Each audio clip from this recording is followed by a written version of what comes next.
Cleopatra VII was born in 69 BC, the daughter of Ptolemy XIV Auletes, the Pharaoh of Egypt. Her family, the Ptolemies, were of Macedonian Greek origin, descendants of one of Alexander the Great's generals. Despite their heritage, the Ptolemies embraced Egyptian culture, and Cleopatra, unlike many of her predecessors, learned the Egyptian language and customs. Cleopatra ascended to the throne in 51 BC at the age of 18, ruling jointly with her younger brother Ptolemy XIII.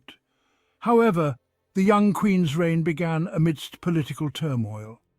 Egypt was a wealthy prize, coveted by Rome, the rising power in the Mediterranean. Cleopatra's early years on the throne were marked by power struggles with her brother and his advisors. The young queen, however, possessed a sharp intellect and a keen understanding of politics. She was determined to secure her position and restore Egypt to its former glory. The joint rule of Cleopatra and Ptolemy XIII was fraught with tension. The young pharaoh's advisors, particularly the eunuch Pothinus and the general Achillas, sought to sideline Cleopatra and consolidate their own power.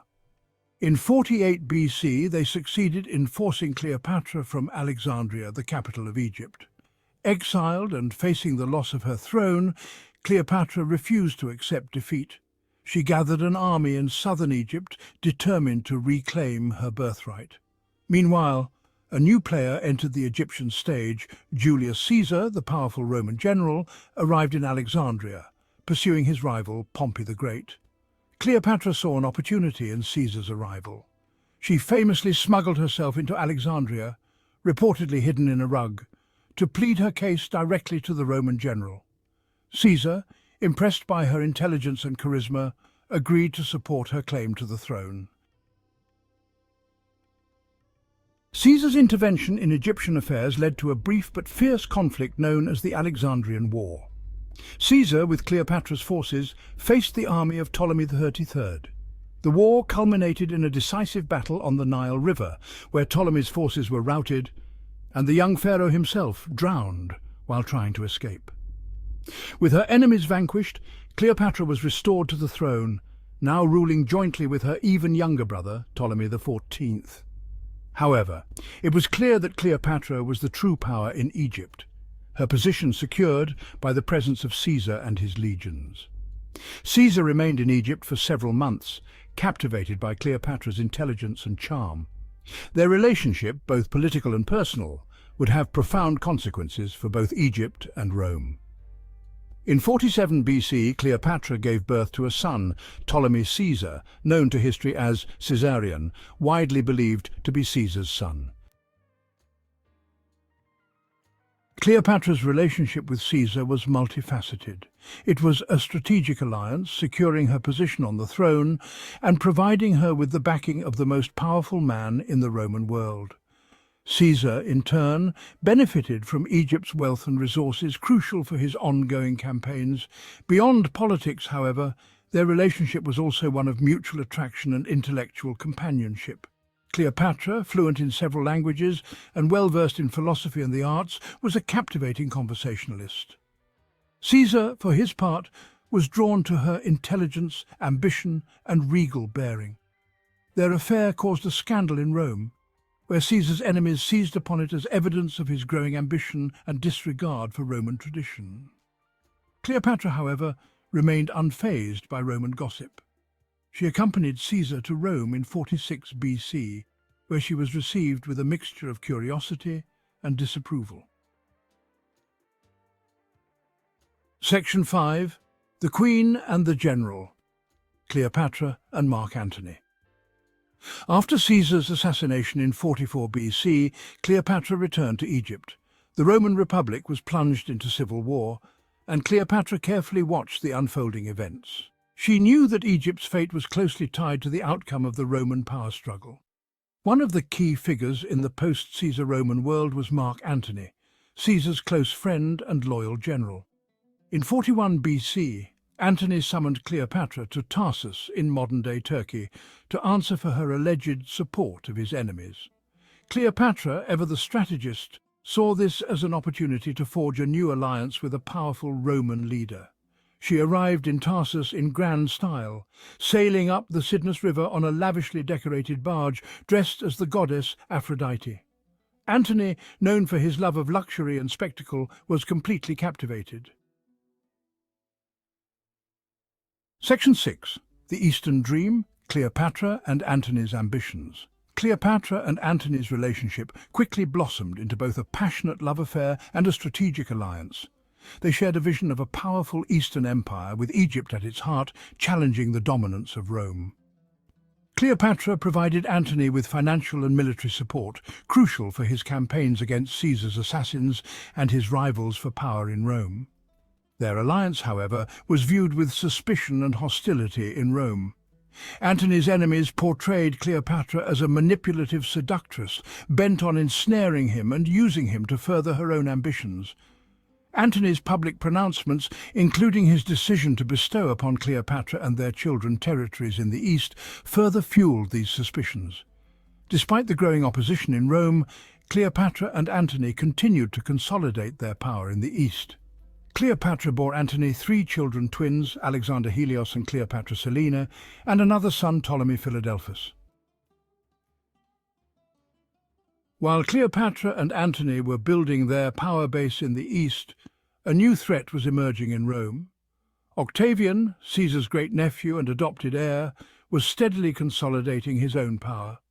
Octavian, a shrewd politician and a ruthless strategist, skillfully exploited Roman anxieties about Antony's relationship with Cleopatra and his perceived Easternization. He presented himself as the defender of Roman tradition and virtue, portraying Antony as a traitor, bewitched by a foreign queen. The conflict between Antony and Octavian escalated into open warfare in 32 BC. Octavian declared war on Cleopatra, skillfully framing the conflict as a war against a foreign enemy rather than a civil war against a fellow Roman. The decisive clash between the forces of Cleopatra and Antony and those of Octavian took place in 31 BC at the Battle of Actium, off the western coast of Greece. The battle was a naval engagement, and despite having a larger fleet, Cleopatra and Antony were decisively defeated. The reasons for their defeat were complex. Antony's forces were plagued by desertions, and his battle plans were hampered by indecision and delays. Cleopatra's fleet, while powerful, was ultimately outmaneuvered by Octavian's admiral, Agrippa. The defeat at Actium was a disaster for Cleopatra and Antony. They managed to escape to Egypt, but their forces were shattered, and their dreams of an Eastern empire lay in ruins. Octavian, triumphant, prepared to deliver the final blow. In 30 BC, Octavian's forces invaded Egypt, meeting little resistance. Antony, facing defeat and despair, committed suicide. Cleopatra, unwilling to be paraded through the streets of Rome as a captive in Octavian's triumph, also chose to end her own life. The exact circumstances of Cleopatra's death are shrouded in mystery and legend. The most famous account claims that she died from a venomous snakebite, allowing an asp to bite her. Other accounts suggest she may have used a poisoned hairpin or other means. Regardless of the method, Cleopatra's death on August 12, 30 BC, marked the end of the Ptolemaic dynasty and the absorption of Egypt into the Roman Empire. Octavian, now the undisputed master of the Roman world, had achieved his goal, but at a high cost. Cleopatra, in death, had denied him the ultimate victory of capturing her alive. Her legend, however, would live on, ensuring her place in history as one of the most captivating and controversial figures of the ancient world. Cleopatra's story has captivated imaginations for centuries. She has been the subject of countless works of art, literature and film, her image transformed and reinterpreted through the lens of different cultures and historical periods. Was she a ruthless seductress who used her charms to manipulate powerful men, or a shrewd and capable ruler who fought to preserve her kingdom in a time of turmoil? The truth, as is often the case with historical figures, likely lies somewhere in between these extremes. Cleopatra's legacy is complex and multifaceted. She was the last pharaoh of Egypt, a queen who navigated the treacherous waters of Roman politics with intelligence and determination. She was a lover, a mother, and a ruler who left an indelible mark on history. Her story, a blend of political intrigue, passionate romance, and ultimate tragedy, continues to fascinate and inspire, ensuring that Cleopatra's legend will endure for generations to come.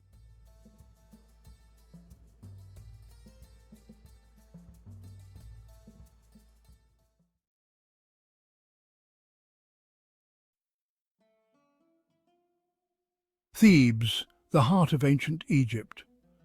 Nestled on the banks of the Nile, Thebes was more than just a city. It was the beating heart of a civilization, showcasing human ambition, faith and artistry. Join us as we uncover the rich history and significance of this ancient city, exploring its grand temples, its royal tombs, and its pivotal role in shaping the story of ancient Egypt. Thebes, even in its ruined state, whispers of a time when it was the religious epicenter of ancient Egypt, particularly during the powerful New Kingdom. Imagine a city alive with the sound of priestly chants, the air thick with the scent of incense burning in honor of Amun-Ra, the king of the gods. Here, within the colossal Karnak temple complex, the Egyptians paid homage to their deities in ceremonies of unparalleled grandeur. The temple, a sprawling testament to their faith, grew over centuries, each pharaoh adding his own mark to this sacred landscape. Luxor Temple, bathed in the golden glow of the setting sun, was a place for ordinary Egyptians to connect with the divine.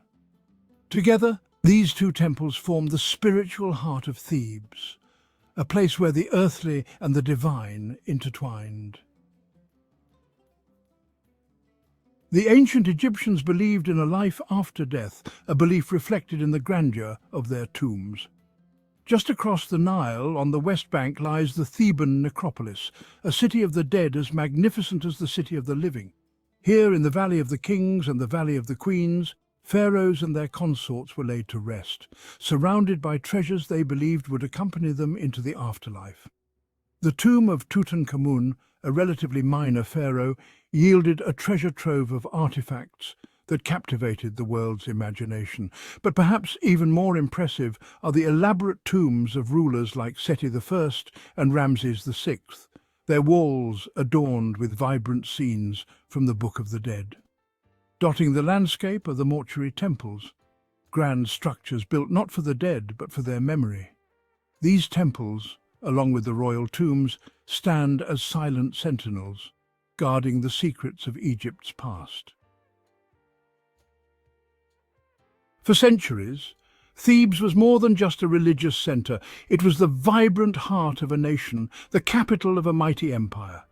Imagine the bustling streets of Thebes during its zenith, a time when it was known as the City of 100 Gates. Thebes' rise to prominence began during the Middle Kingdom, when Mentuhotep II reunited the two lands after a period of division. He moved the capital to Thebes, laying the foundation for its future glory. But it was during the New Kingdom that Thebes truly flourished, reaching the pinnacle of its power and influence. Under the rule of powerful pharaohs like Thutmose III and Amenhotep III, Thebes became a metropolis, a hub of international trade and a center of art and culture. The city's wealth was evident in its grand temples, its opulent palaces, and the luxurious lifestyle of its elite. Yet, even after losing its political dominance, Thebes remained a city of immense religious and cultural significance, a testament to its glorious past. Few sights on earth can compare to the awe-inspiring grandeur of the Karnak temple complex. Imagine standing before this colossal structure, its towering pylons reaching towards the heavens, a symbol of human devotion and architectural genius. Karnak was not simply a temple. It was a city within a city, a complex of temples, chapels and monuments dedicated to the Theban triad Amun-Ra, Mut and Khonsu. The hypostyle hall, with its forest of massive columns, is perhaps the most iconic image of Karnak. The construction of Karnak spanned over 2 millennia, with each successive pharaoh feeling compelled to leave his mark on this sacred complex. From the massive pylons and obelisks to the intricate reliefs and inscriptions that adorn its walls, Karnak stands as a testament to the ambition, ingenuity, and deep religious fervour of the ancient Egyptians. The story of Thebes is not just one of religious devotion and architectural grandeur, it is also a story of conflict and resilience. Thebes found itself at the heart of several pivotal moments in Egyptian history, times when the very existence of the kingdom was threatened. One such period was the Second Intermediate Period, a time of turmoil and division when Egypt fell under the rule of the Hyksos, a foreign power from the Levant. The Hyksos, with their superior weaponry and military tactics, conquered much of Lower Egypt, pushing the native Egyptian rulers south. Thebes, however, refused to submit. Theban rulers, seeing themselves as the true heirs to the pharaonic legacy, waged a long and bloody war against the Hyksos, a conflict that would determine the fate of Egypt. Finally, under the leadership of Ahmose I, the founder of the 18th dynasty, the Egyptians triumphed. Ahmose I, a Theban prince, drove the Hyksos out of Egypt, reuniting the two lands and ushering in a new era of Egyptian power and prosperity. Thebes, at its zenith, was more than just a political and religious capital. It was the cultural heart of ancient Egypt, a city alive with creativity and artistic innovation. Imagine the workshops of Thebes, filled with skilled artisans, sculptors, painters, weavers, their hands bringing life to stone, wood and fabric, transforming them into works of breathtaking beauty. The tombs and temples of the Theban necropolis offer a glimpse into this vibrant artistic tradition. The walls of these structures are adorned with intricate murals and carvings, each one a masterpiece that speaks volumes about the artistic skill and the religious beliefs of the ancient Egyptians. Theban artists and craftsmen were renowned throughout the ancient world for their skill. Thebes became a centre for the production of luxury goods, from exquisite jewellery and finely crafted furniture to colourful textiles and beautifully painted pottery. Thebes' rise to prominence was fuelled, in part, by its strategic location. Situated on the banks of the Nile, the lifeblood of Egypt, Thebes controlled the agricultural wealth of the surrounding region. Thebes' location also made it a natural hub for trade. Caravans laden with exotic goods from Nubia to the south and Punt to the east converged on Thebes, bringing with them gold, ivory, ebony, incense and other treasures. The wealth generated by this trade enriched the city, filling the coffers of the pharaohs and enabling them to embark on ambitious building projects and military campaigns. The opulence of Thebes was evident in its grand temples and monuments, its luxurious palaces and the lavish lifestyle of its elite. Even the mightiest of empires are not immune to the tides of time. Thebes, for centuries the heart of a civilization, eventually experienced a slow decline, its power and influence waning as new powers rose to prominence in the ancient world. The first blow came in 663 BCE, when the Assyrian king Ashurbanipal sacked Thebes. The Assyrians, a ruthless and efficient military force, had conquered much of the Near East, and Egypt, weakened by internal strife and economic decline, was unable to withstand their onslaught. The sack of Thebes by the Assyrians was a traumatic event for the Egyptians. The city, once considered invincible, was plundered and burned, its temples desecrated, its treasures carried off to Assyria as spoils of war. Thebes never fully recovered from the Assyrian sack. Centuries later, under Roman rule, Thebes was again sacked, this time after a revolt against Roman authority. Thebes may lie in ruins, its grand temples and palaces reduced to rubble, but its story continues to resonate across the millennia. The remains of this once great city, spread across the modern-day city of Luxor, are now a UNESCO World Heritage Site, a testament to their enduring historical, architectural and cultural significance. The Karnak and Luxor temple complexes, the Valley of the Kings, the Valley of the Queens, and the numerous other tombs, temples and monuments scattered across the Theban necropolis offer an unparalleled glimpse into the world of ancient Egypt. Today, Thebes is one of Egypt's most popular tourist destinations, attracting visitors from all corners of the globe. Thebes was more than just a physical city. It was a powerful symbol woven deeply into the fabric of Egyptian mythology and religious belief. The Egyptians believed that Thebes was the earthly counterpart of the primordial mound that emerged from the waters of chaos at the beginning of creation. It was here, in the heart of Thebes, that the god Amun-Ra, the king of the gods, was said to have first emerged, bringing light and order to the world. Thebes' association with Amun-Ra elevated it to a position of supreme religious significance. The Opet festival, one of the most important events in the Egyptian religious calendar, was celebrated annually in Thebes. Thebes, in the eyes of the ancient Egyptians, was a sacred city, a place where the boundaries between the earthly and the divine were blurred.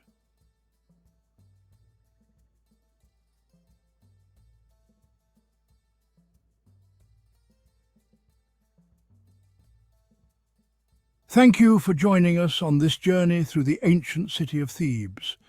From its grand temples that scraped the sky to the whispers of pharaohs in the Valley of the Kings, Thebes stands as a testament to human ambition, ingenuity, and the enduring power of belief. Ancient Egypt, a land of majestic pyramids and colossal temples, a civilization shrouded in mystery and wonder. For centuries, the secrets of the ancient Egyptians lay dormant, locked away in their intricate scripts. Like whispers from the past, these scripts tantalized explorers and scholars alike. They held the key to understanding a civilization that had vanished millennia ago. The sands of time had buried the stories, beliefs, and knowledge of the ancient Egyptians. But the discovery of these scripts sparked a quest for knowledge. It was a quest to decipher the symbols and unlock the secrets of this ancient world. The journey promised to be both challenging and rewarding. The allure of ancient Egypt lies not only in its monumental architecture, it also lies in the intricate system of writing that adorned its walls. These inscriptions, a complex tapestry of symbols and figures, were not mere decorations. They were a sophisticated system of communication, a system that evolved over centuries, reflecting the changing needs of the Egyptian civilization. The study of ancient Egyptian scripts has illuminated our understanding of this remarkable civilization. It has brought us closer to the lives of the pharaohs, priests, and ordinary people who lived along the banks of the Nile. Their stories, once lost to time, are now being pieced together. At the heart of ancient Egyptian writing lay three principal scripts: hieroglyphs, hieratic and demotic. Each script served a distinct purpose, reflecting the diverse needs of Egyptian society. Understanding these scripts is crucial to unlocking the mysteries of ancient Egyptian civilization. Hieroglyphs, meaning sacred carvings, were the most formal and elaborate script. These intricate symbols, often resembling animals, plants, or everyday objects, represented words, sounds, or concepts. Hieroglyphs adorned the walls of temples and tombs. They served as a visual testament to the power of the pharaohs and the glory of the gods. For everyday use, the Egyptians developed a cursive script known as hieratic. Hieratic, meaning priestly, was a simplified and more fluid form of hieroglyphs. It was used by scribes for administrative documents, letters, and literary texts. Hieratic played a vital role in the day-to-day functioning of the Egyptian state. As time progressed, a new script emerged called demotic. Demotic, meaning popular, was even more cursive and abstract than hieratic. It became the dominant script during the late period of ancient Egypt. Demotic appeared on contracts, legal documents, and even on pieces of pottery. It offered a glimpse into the lives of ordinary Egyptians. The act of writing in ancient Egypt was a sacred and skilled craft. Scribes, highly respected members of society, were entrusted with the task of preserving knowledge and recording history. They approached their work with meticulous care, using a variety of materials and tools. Papyrus, a paper-like material made from the papyrus plant, was the primary writing surface. The Egyptians developed a complex process for harvesting, processing and assembling papyrus sheets into scrolls. These scrolls could be of varying lengths. Some were short, others stretched for meters, containing vast amounts of information. The scribe's toolkit consisted of a palette, 2 reed brushes and a pot of water. The palette, usually made of wood or stone, held 2 depressions for black and red ink. Black ink, made from soot or charcoal mixed with gum, was used for the main body of the text. Red ink, derived from ochre or red lead, was used for headings, highlights and special symbols. Writing on papyrus required a steady hand and a keen eye for detail. Scribes used the 2 reed brushes with varying thicknesses to create different stroke widths. The brushes were dipped in water and then into the ink, carefully controlling the flow of ink onto the papyrus.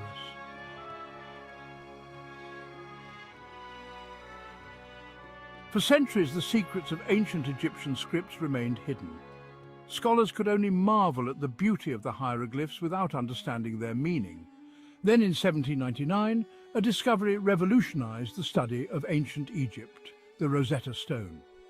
The Rosetta Stone, a large slab of black granite, was unearthed by French soldiers in the Egyptian port city of Rosetta. It contained the same text inscribed in 3 different scripts: hieroglyphs, Demotic and Ancient Greek. This trilingual inscription proved to be the key to deciphering the ancient Egyptian language. The discovery of the Rosetta Stone ignited a wave of excitement among scholars worldwide. Here, at last, was a tool that could unlock the secrets of the hieroglyphs. The ancient Greek inscription, a language well known to scholars, provided a translation of the Egyptian texts. The process of deciphering the hieroglyphs was long and arduous. Scholars painstakingly compared the 3 scripts, looking for patterns and correspondences. They realized that certain hieroglyphs enclosed in ovals, known as cartouches, represented the names of pharaohs. This breakthrough paved the way for further discoveries.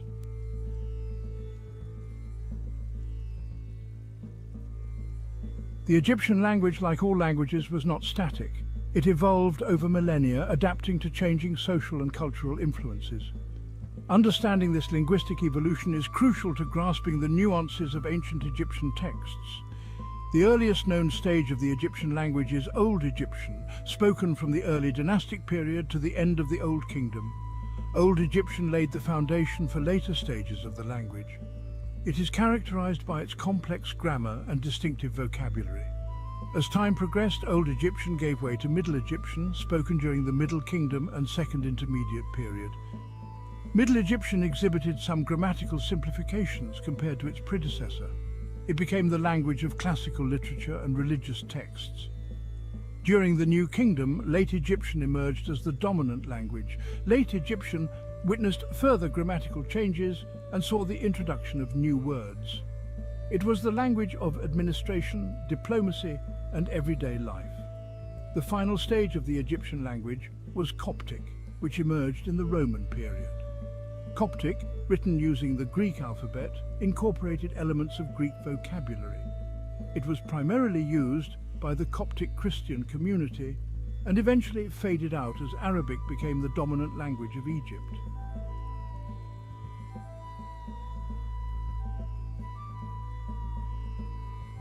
In the hierarchy of ancient Egyptian society, scribes held a position of great respect and influence.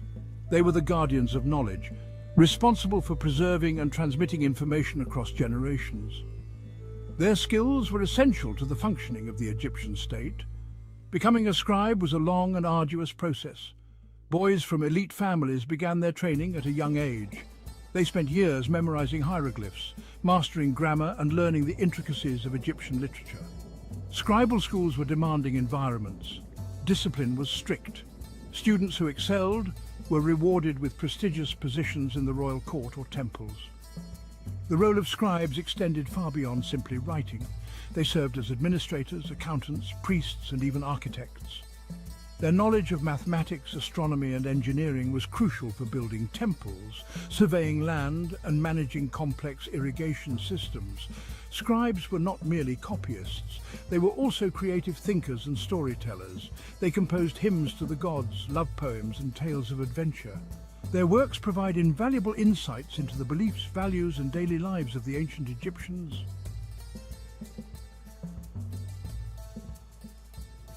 The legacy of ancient Egyptian scripts is profound and enduring. The deciphering of hieroglyphs and the study of the Egyptian language have revolutionized our understanding of this ancient civilization. We can now read the words of pharaohs, explore the beliefs of priests, and delve into the lives of ordinary people.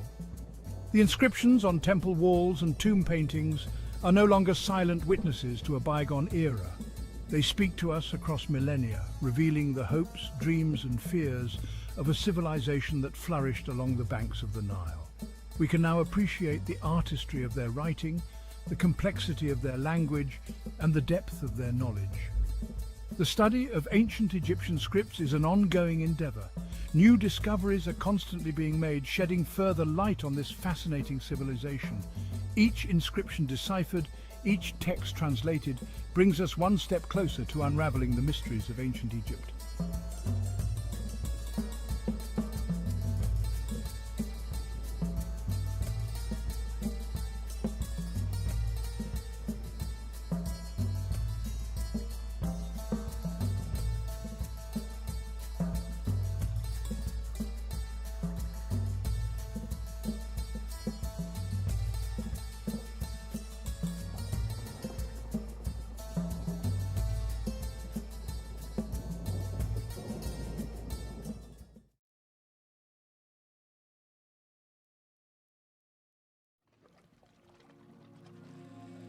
The Nile, a life-giving river, snakes through the arid landscapes of North Africa. Along its banks, an extraordinary civilization blossomed thousands of years ago, ancient Egypt. This land, shrouded in mystery and legend, continues to captivate our imagination. From the towering pyramids of Giza to the enigmatic Sphinx, the remnants of ancient Egypt whisper tales of pharaohs, gods, and a civilization that thrived for millennia. These monumental structures are not mere relics of a bygone era. They stand as testaments to human ingenuity, ambition, and a deep connection with the cosmos. The ancient Egyptians believed in the eternal cycle of life and death, reflected in their elaborate burial rituals and the grandeur of their tombs. Join me now as we embark on a journey through time, exploring the rise and fall of this extraordinary civilization. Our adventure takes us from the unification of Upper and Lower Egypt to the era of powerful pharaohs who commanded vast armies and immense wealth. We'll delve into the lives of ordinary Egyptians, their beliefs, their innovations, and their enduring legacy that continues to shape our world today. Prepare to be amazed by the splendors of ancient Egypt, a land of enduring fascination and unparalleled historical significance. Before the grandeur of the pyramids and the might of the pharaohs, Egypt existed as two separate entities, Upper and Lower Egypt.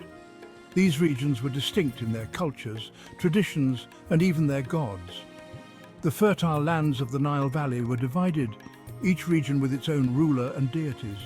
The people of Upper Egypt worshipped gods like Seth, while those in Lower Egypt revered gods such as Wadjet. This division, however, would not last forever. The desire for unity and strength was ever present, and the two regions were destined to come together. Around 3100 BC, a powerful king emerged from Upper Egypt. His name was Narmer. He was a visionary leader who saw the potential of a united Egypt. Narmer's victory over Lower Egypt marked a pivotal moment in Egyptian history. His triumph was not just a military conquest, but a symbolic act of unification. This unification under one ruler paved the way for the emergence of a unified Egyptian identity and the establishment of the dynastic rule that would characterize ancient Egypt. The merging of the two lands brought about a new era of prosperity and cultural development. Narmer's legacy is not only political, it is also artistic. His reign marked the beginning of a flourishing period for Egyptian art and culture. The Narmer Palette, a ceremonial artifact discovered in the ancient city of Hierakonpolis, depicts Narmer wearing the crowns of both Upper and Lower Egypt, symbolizing his dominion over the two lands. This artifact is a testament to his power and the significance of his rule. This artifact provides us with a glimpse into the early stages of Egyptian art and the significance of royal iconography. The intricate carvings and symbols on the palette tell a story of power, divinity, and the unification of a great civilization. With the unification complete, a new era dawned upon the land of the Nile. The once divided regions now work together, sharing resources and knowledge, leading to advancements in various fields. The first dynasty was established, marking the beginning of a remarkable journey that would span thousands of years. This period saw the consolidation of power and the establishment of traditions that would endure for millennia. The unification of Egypt laid the foundation for the flourishing civilization that would leave an indelible mark on human history. The achievements of ancient Egypt in architecture, art, and governance continue to inspire and awe the world to this day. The Old Kingdom, spanning from around 2686 to 2181 BC, is often regarded as the golden age of ancient Egypt.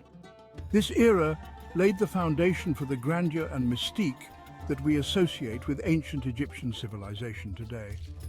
This period witnessed the flourishing of Egyptian culture, marked by impressive advancements in art, architecture, and governance. The pharaohs of the Old Kingdom were not just rulers, they were seen as gods on earth, and their divine status was reflected in the monumental projects they commissioned. It was during this era that the iconic pyramids enduring symbols of ancient Egypt were constructed. These structures were not merely tombs, but were also a testament to the pharaohs' power and their connection to the divine.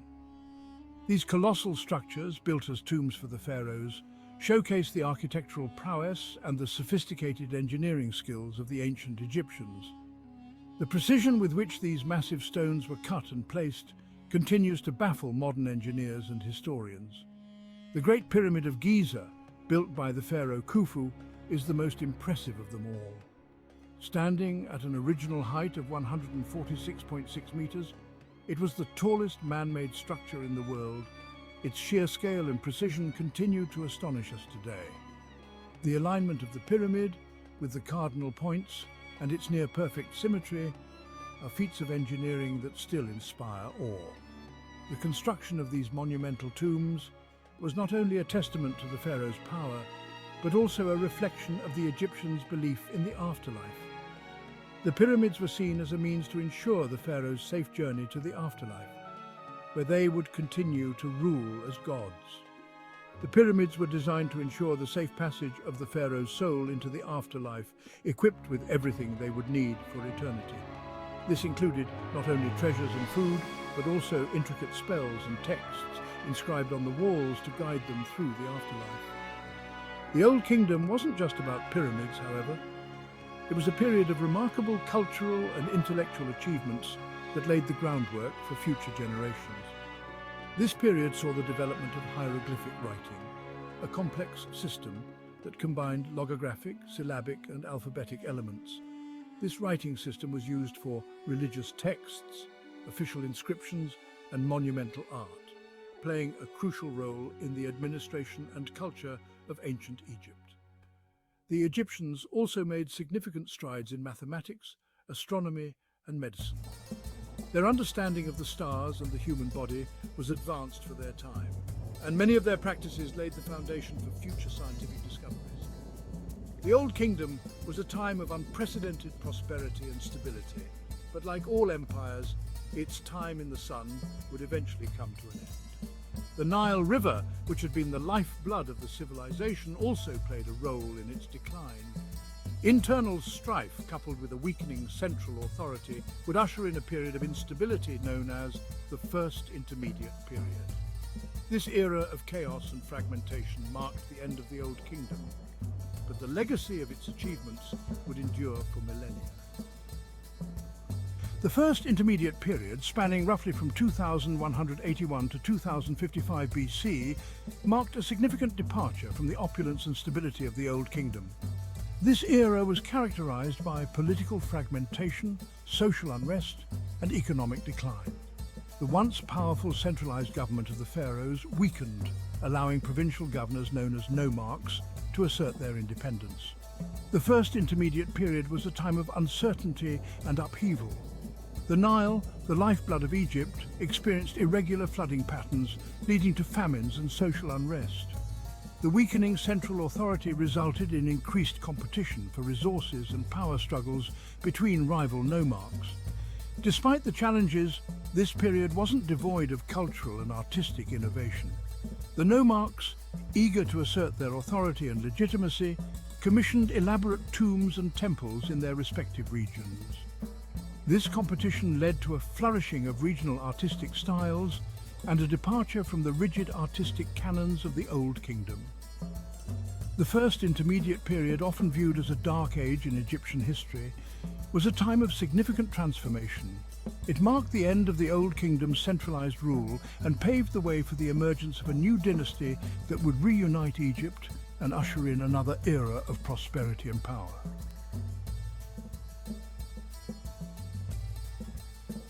Around 2055 BC, a new dynasty emerged from Thebes, a powerful city-state in Upper Egypt. This marked the beginning of a transformative era in Egyptian history. Mentuhotep II, a visionary leader, succeeded in reuniting Upper and Lower Egypt, bringing an end to the political fragmentation that had plagued the country for nearly a century. His leadership was instrumental in restoring the nation's unity. This reunification marked the beginning of the Middle Kingdom, a period characterized by renewed stability, expansion, and a flourishing of arts and culture. The Middle Kingdom is often considered a Renaissance period in ancient Egyptian history. Mentuhotep II's reign marked a return to strong central authority.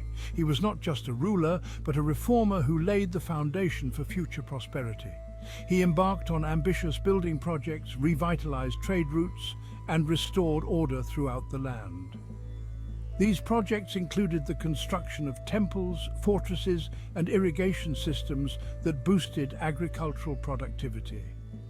The Middle Kingdom pharaohs, learning from the mistakes of their predecessors, implemented administrative reforms to strengthen the central government and prevent future fragmentation. These reforms included the establishment of a more efficient bureaucracy and the appointment of loyal officials to key positions. The Middle Kingdom was not only a time of internal consolidation, it was also an era of expansion. Egyptian armies pushed the boundaries of the kingdom further than ever before. Egyptian influence reached southward into Nubia, a region rich in gold and other valuable resources. This expansion brought immense wealth and resources to Egypt, further solidifying its power.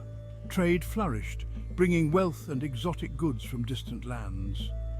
Merchants traveled far and wide, establishing trade networks that connected Egypt with other great civilizations of the time. The Middle Kingdom, with its focus on stability, expansion, and administrative efficiency, laid the groundwork for the emergence of the New Kingdom, a period that would witness Egypt's transformation into a mighty empire. The achievements of the Middle Kingdom set the stage for future greatness. The pharaohs of the Middle Kingdom, through their shrewd leadership and ambitious endeavors, ensured that Egypt would rise again to reclaim its place as a dominant force in the ancient world. Their legacy is a testament to the enduring strength and resilience of the Egyptian civilization.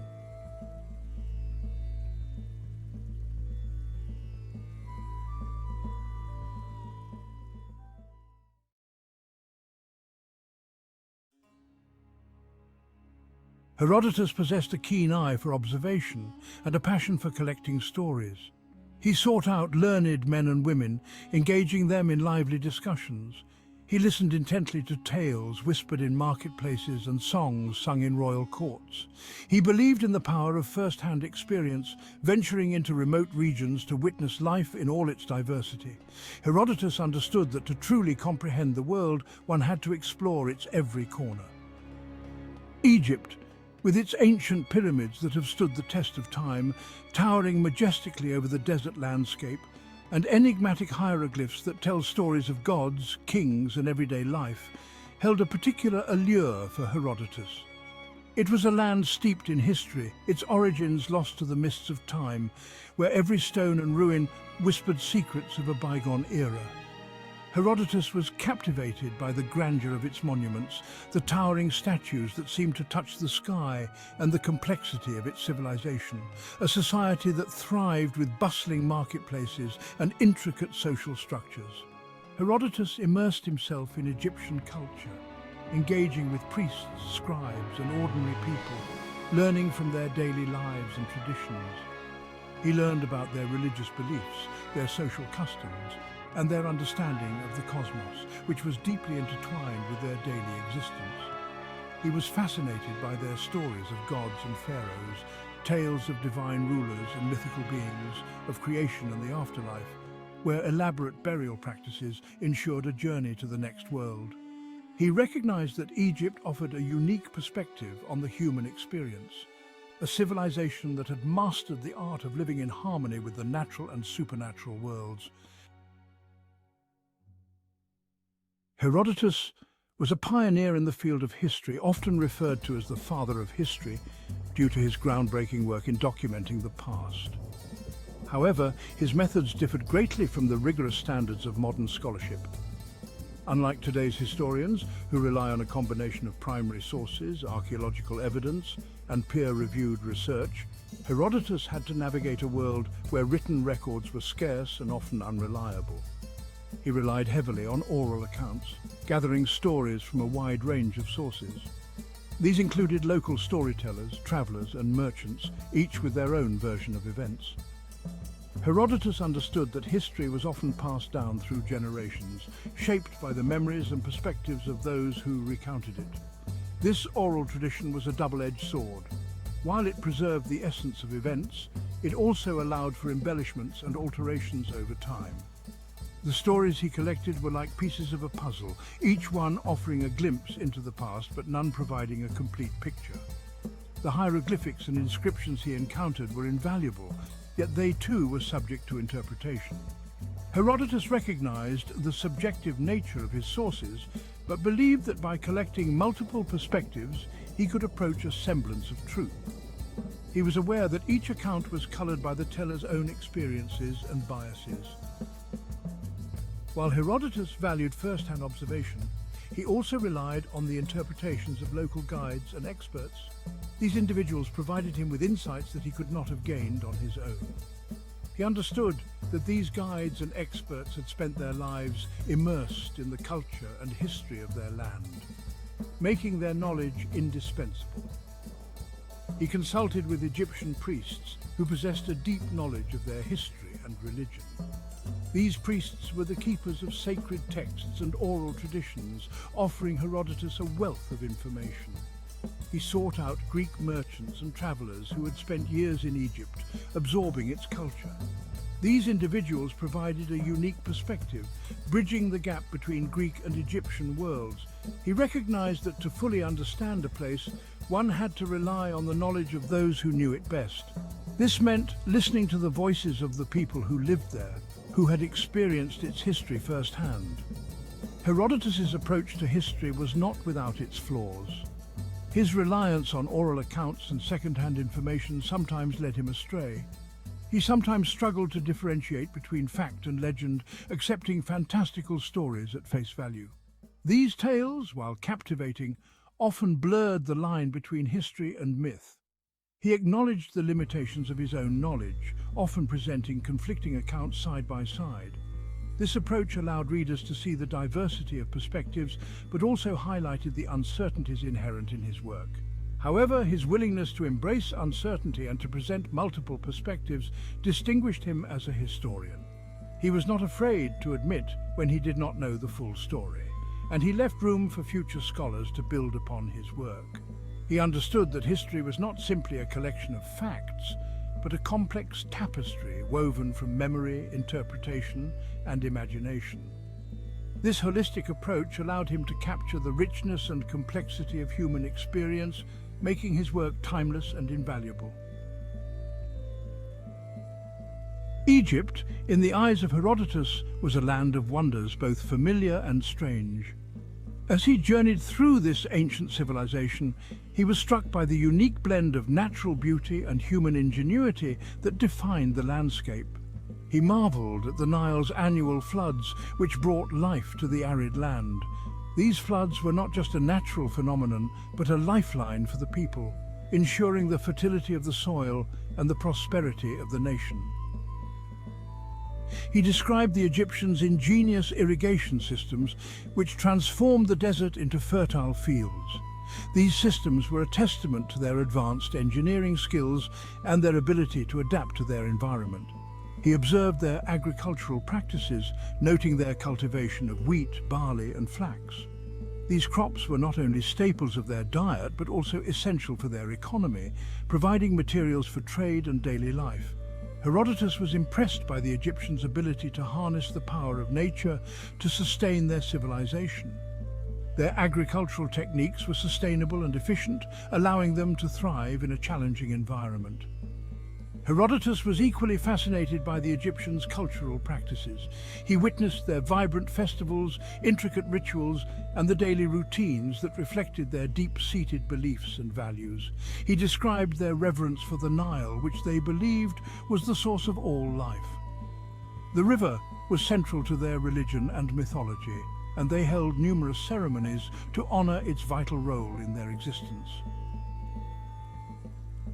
He observed their elaborate burial rituals, including the mummification of their dead and the construction of elaborate tombs.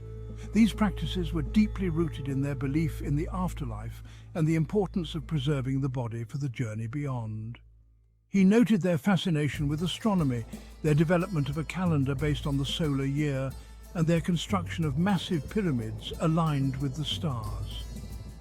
These achievements demonstrated their advanced understanding of the cosmos and their desire to connect with the divine. Herodotus recognized the Egyptians' deep connection to their environment and their reverence for the natural world. This connection was evident in their art, architecture, and daily practices, all of which reflected a profound respect for the forces of nature. He observed their respect for animals, particularly cats, which they considered sacred. Cats were not only pets, but also symbols of protection and grace, often depicted in their art and associated with the goddess Bastet. He noted their belief in the afterlife and their elaborate preparations for the journey into the underworld. These preparations included not only mummification, but also the provision of goods, amulets, and inscriptions to guide and protect the deceased in the afterlife. Herodotus understood that the Egyptians' worldview was fundamentally different from that of the Greeks, shaped by their unique environment and their ancient traditions. This difference was reflected in their art, religion, and social structures, offering a rich tapestry of cultural diversity that fascinated and inspired him.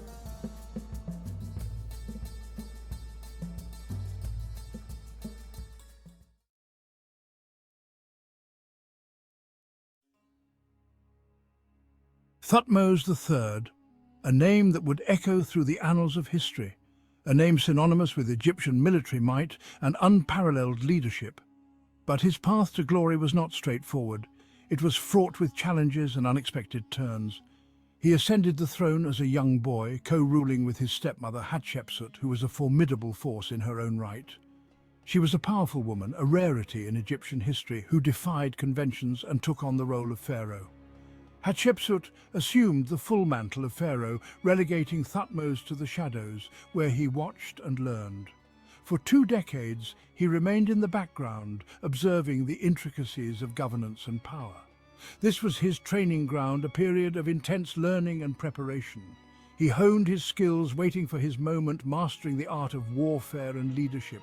Little did the world know a storm was brewing. Thutmose was biding his time, ready to unleash his potential. Hatshepsut's reign focused on peace and prosperity, bringing stability to the kingdom. She expanded trade and commissioned ambitious building projects, leaving a lasting legacy. Thutmose, however, yearned for the battlefield. His heart was set on military conquest and glory. He trained with the army, mastering weaponry and tactics, preparing for the day he would lead. He strategized, studied past campaigns, and dreamt of conquest, envisioning a vast empire under his rule. The young pharaoh in waiting was destined for greatness. His time would come, and when it did, the world would witness the rise of a legend. After 22 years, Hatshepsut died, Thutmose III, now a mature and experienced ruler, finally took sole control of Egypt. The lion, long dormant, was unleashed. He immediately embarked on a series of military campaigns. His goal? To restore Egypt's dominance and expand its borders. Thutmose was a brilliant military strategist. He was also a ruthless and efficient leader. His first target was the rebellious kingdom of Kadesh. This powerful city-state in Syria challenged Egyptian authority. Thutmose would make an example of them. He led his army north, crushing all resistance in his path. The young pharaoh was eager to prove himself. He would show the world the true might of Egypt. The Battle of Megiddo, fought in 1457 BC, would define Thutmose III's reign. This battle is often considered one of the earliest recorded military engagements in history. The walled city of Megiddo was a strategic stronghold. Its location was crucial, as it sat at the crossroads of several important trade routes. It controlled vital trade routes, making it a coveted prize for any ruler seeking to dominate the region. The king of Kadesh rallied his allies, amassing a formidable force within Megiddo's walls. This coalition of Canaanite kings posed a significant threat to Egyptian dominance. Thutmose, however, would outmaneuver them with his keen strategic mind and bold tactics. He faced three possible routes to reach Megiddo, each fraught with danger and potential ambushes. Thutmose, a risk-taker, chose the most perilous path, a narrow pass through the Aruna Mountains. This decision was both daring and unexpected. This unexpected move caught the enemy off guard, as they had not anticipated an approach from such a treacherous route. Thutmose's army emerged behind enemy lines, surprising the Canaanite forces and gaining a significant tactical advantage. The Egyptians, inspired by their king's audacity and leadership, fought with unmatched ferocity and determination. The Battle of Megiddo was a decisive victory for Thutmose III. This triumph not only secured his reign, but also expanded Egypt's influence in the region. It cemented his reputation as a brilliant military strategist and a fearless leader, whose legacy would be remembered for centuries. Megiddo was only the beginning. Over the next 2 decades, Thutmose III launched 17 military campaigns. He marched his armies across the ancient Near East. He subdued Nubia to the south, extending Egyptian control deep into Africa. He then turned his attention east. He conquered Syria, shattered the Mitanni kingdom, and pushed the boundaries of his empire to the Euphrates River. Thutmose was not just a conqueror, he was also a shrewd administrator. He established governorships in conquered territories. He implemented efficient systems of tribute collection. These strategies ensured the flow of wealth and resources back to Egypt. Thutmose III's reign marked the zenith of Egyptian power. Thutmose III's campaigns brought immense wealth to Egypt. Gold, silver, precious stones, and exotic animals flowed into the royal coffers. He used this wealth to embellish temples, construct monuments, and patronize the arts. But his strategy went beyond plunder. He took the children of conquered rulers as hostages. These royal hostages were brought to Egypt and given an Egyptian education. They learned the Egyptian language, culture, and administration. This ingenious tactic served 2 purposes. It ensured the loyalty of vassal states. It also created a class of foreign officials sympathetic to Egypt. They would later govern their homelands, effectively extending Egyptian influence. Thutmose III was a prolific builder. He commissioned magnificent temples, towering obelisks, and colossal statues. He expanded the temple complex at Karnak, adding the impressive Akhmenu, a grand festival hall dedicated to his achievements. He erected obelisks throughout Egypt, inscribed with accounts of his victories. He wanted his legacy to last forever. Some of these obelisks still stand today. They serve as a reminder of his power and ambition. One such obelisk, later transported to Rome, now graces St. Peter's Square at the Vatican. Thutmose's architectural projects were not merely displays of power, they were also essential economic drivers. They provided employment for thousands of workers, stimulating the Egyptian economy. Unlike many rulers, Thutmose III did not shy away from the truth. He inscribed the walls of his monuments with detailed accounts of his campaigns. These inscriptions, known as the Annals of Thutmose III, provide valuable insights into his reign. They describe his military strategies, the ferocity of the battles, and the vast booty he collected. They also reveal his personality, a determined, ambitious, and deeply religious ruler. The Annals are not mere propaganda. They are honest accounts of a remarkable reign. They are a testament to Thutmose III's desire to preserve his legacy for eternity. Thutmose III was not just a warrior king, he was also a skilled administrator. He reformed the Egyptian bureaucracy, making it more efficient. He standardized weights and measures, facilitating trade. He invested in irrigation projects, increasing agricultural output. He patronized the arts and sciences, leading to a flourishing of culture and learning. Thutmose's reign wasn't solely defined by conquest. It was a period of peace and prosperity. His administrative reforms had a lasting impact on Egypt. They ensured stability and economic growth for generations to come. After over 3 decades of rule, Thutmose III died in 1425 BC. He left behind a vast and stable empire. He was laid to rest in the Valley of the Kings, surrounded by the splendor befitting his status. His son Amenhotep II inherited a prosperous and powerful kingdom. Thutmose's legacy, however, extended far beyond his bloodline. He was remembered as the epitome of the warrior pharaoh, a ruler who expanded Egypt's borders and filled its coffers. His name resonated through the ages, a byword for military genius and administrative acumen.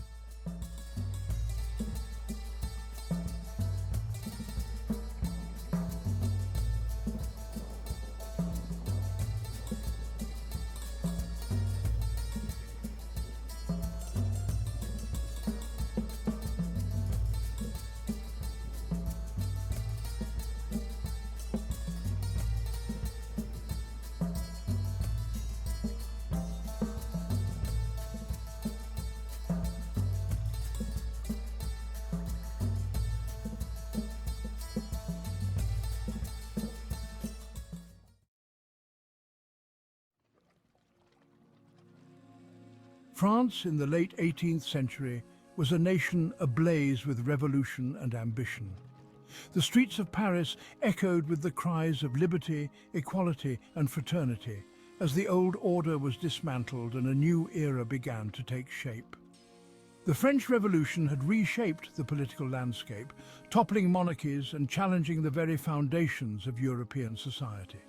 It was a time of great upheaval and even greater possibilities. Amidst this chaos, a young general named Napoleon Bonaparte was rising to prominence. His military prowess and strategic genius were quickly becoming the stuff of legend. His eyes were set on glory, and his gaze fell upon the ancient land of Egypt. To him, Egypt was not just a distant land, but a gateway to immortality. Egypt, once a cradle of civilization, is now a strategic prize. Its location at the crossroads of Africa and Asia made it a key to controlling trade routes and exerting influence over the region. It holds the promise of disrupting British trade routes to India and expanding French influence. Control over Egypt could shift the balance of power in Europe.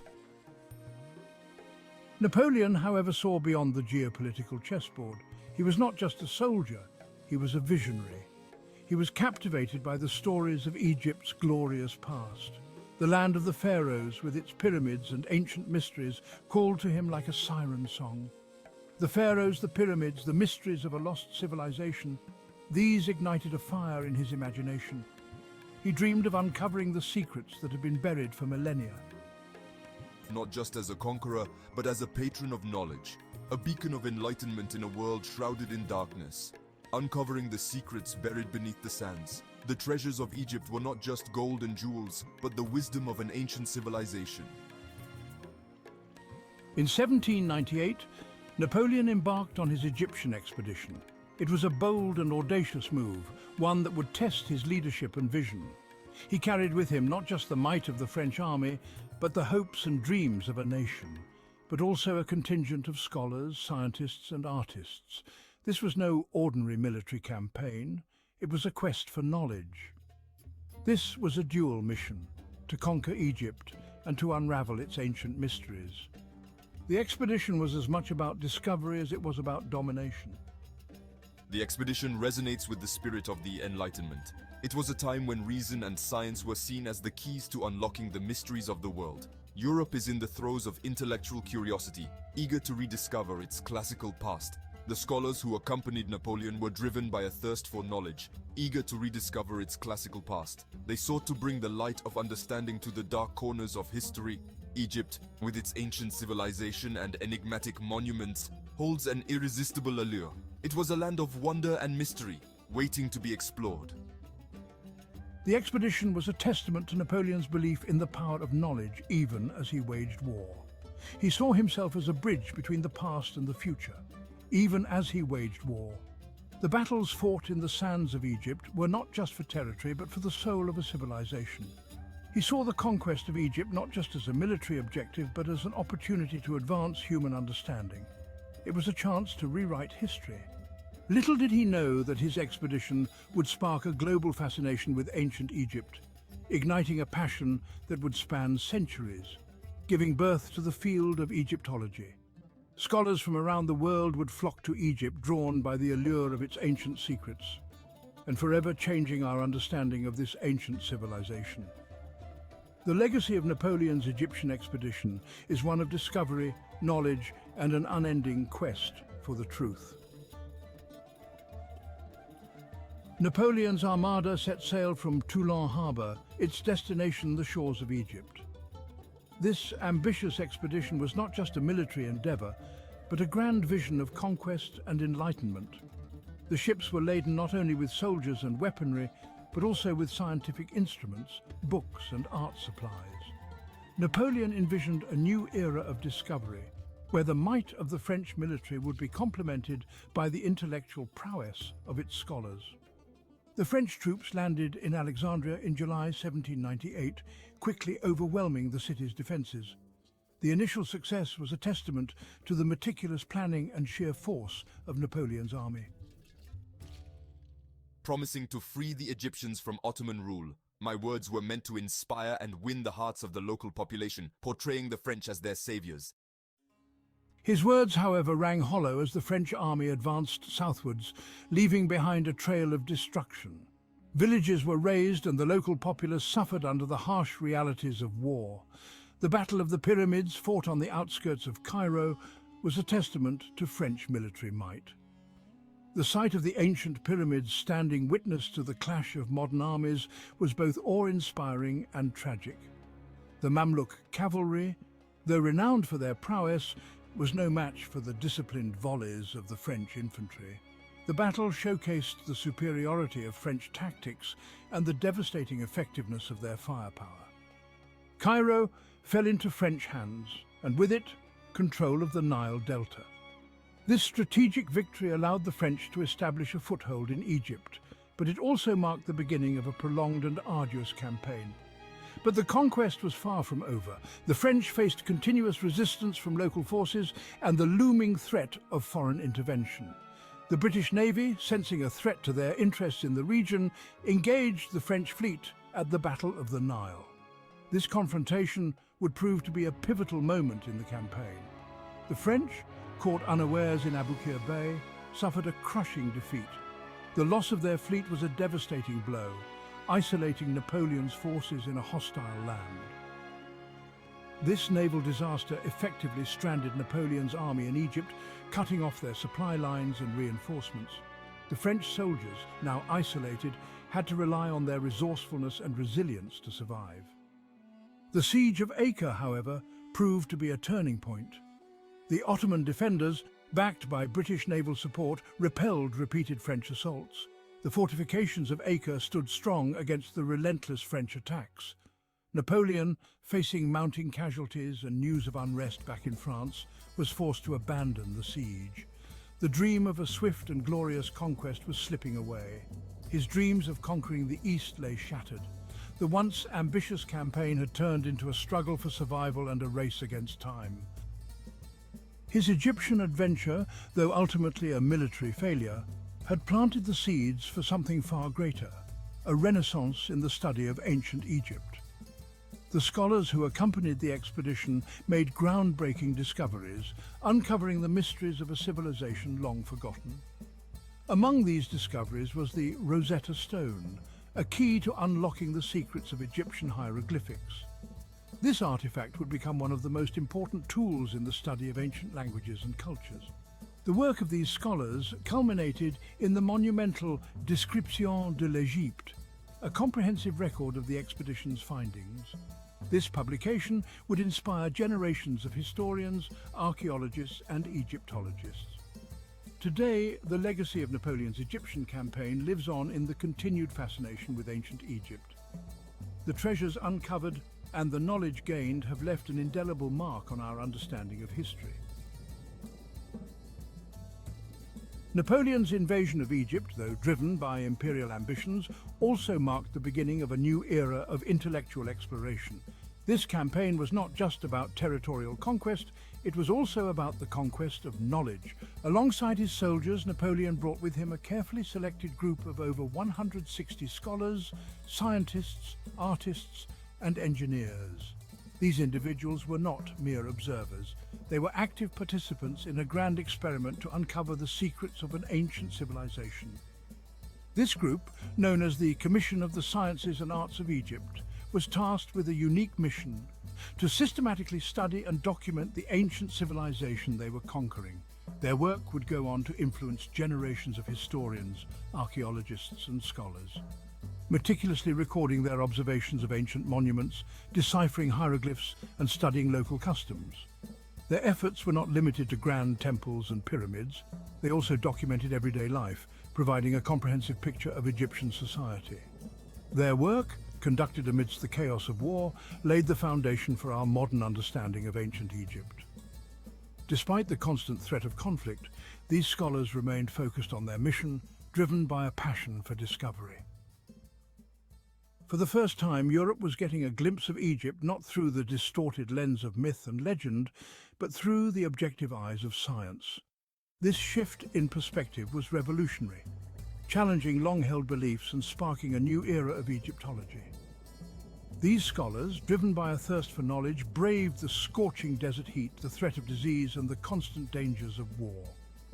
Their resilience and dedication were remarkable as they navigated both the physical and intellectual challenges of their work.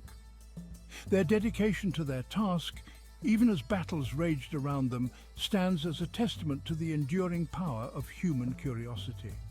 They were not deterred by the chaos around them. Instead, they used it as a backdrop for their groundbreaking research.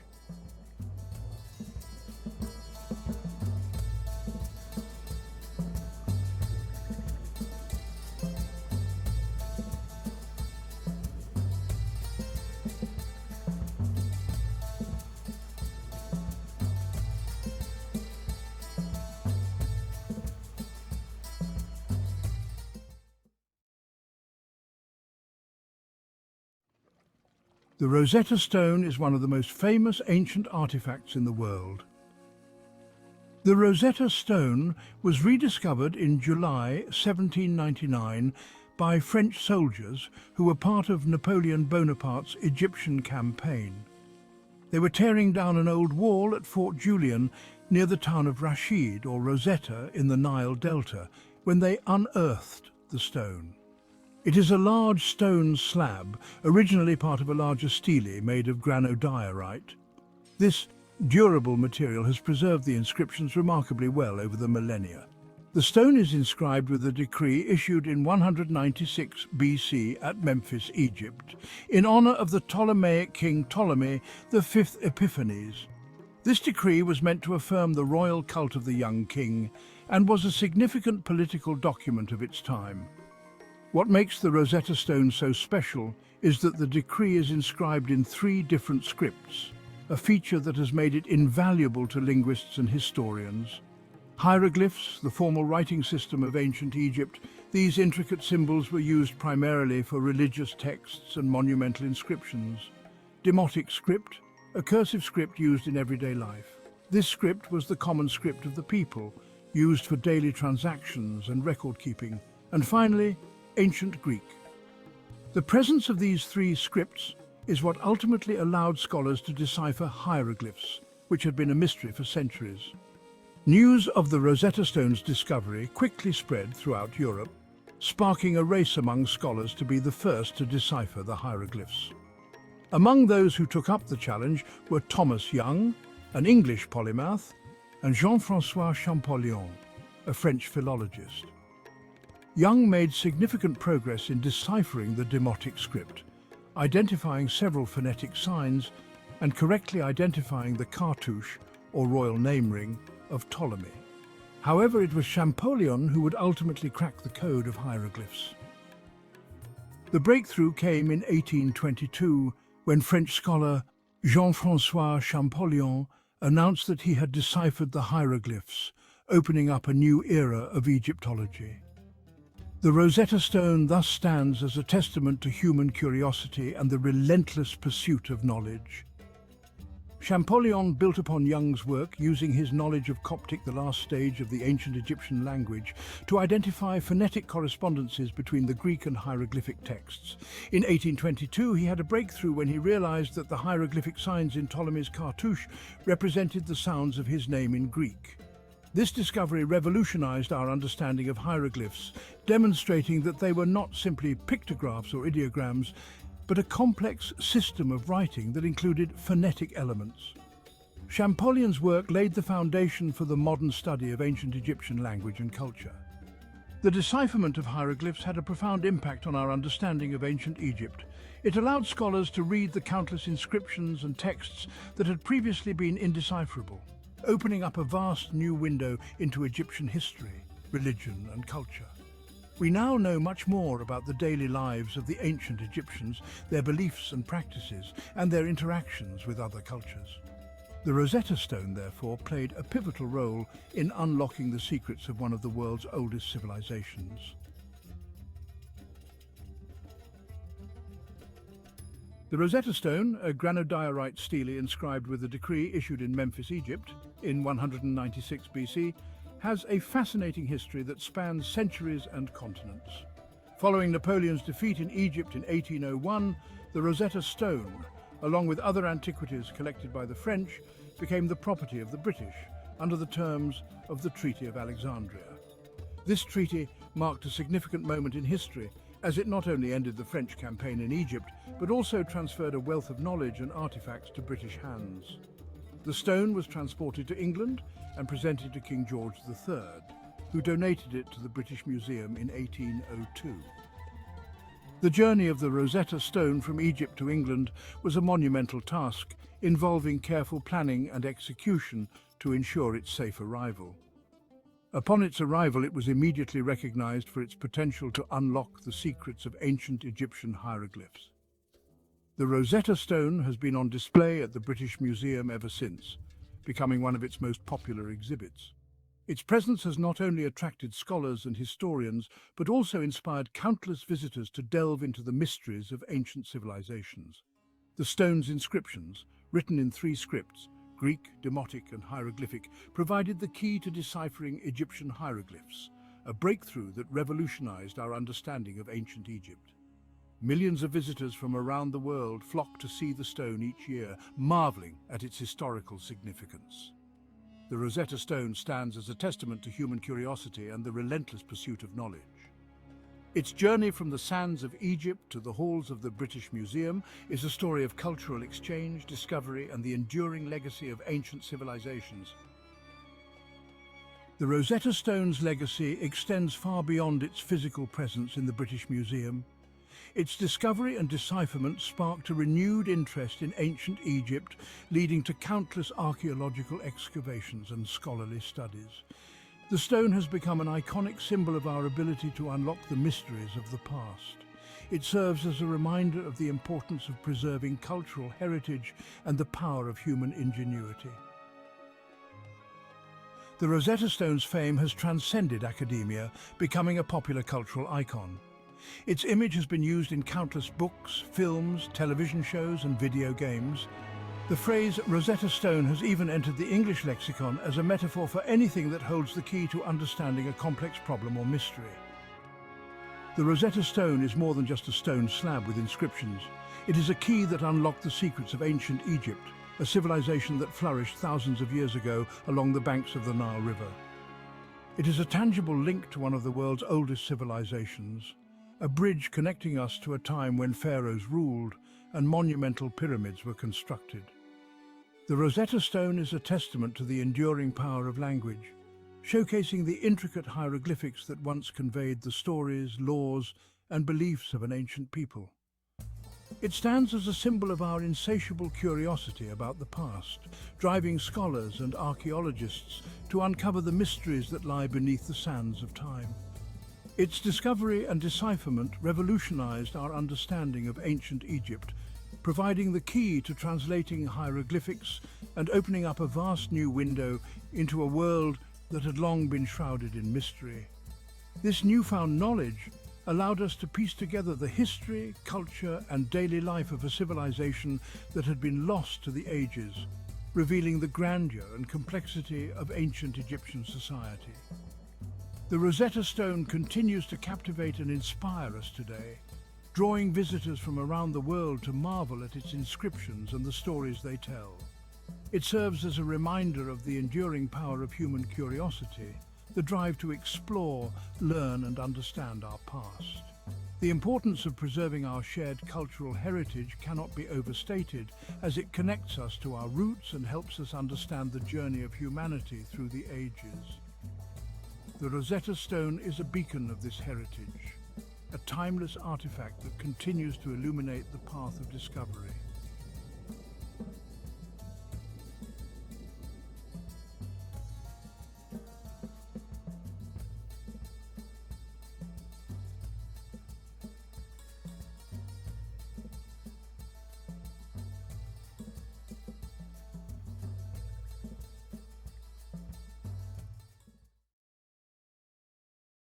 Have you ever wondered how a day in the life of an ancient Egyptian unfolded?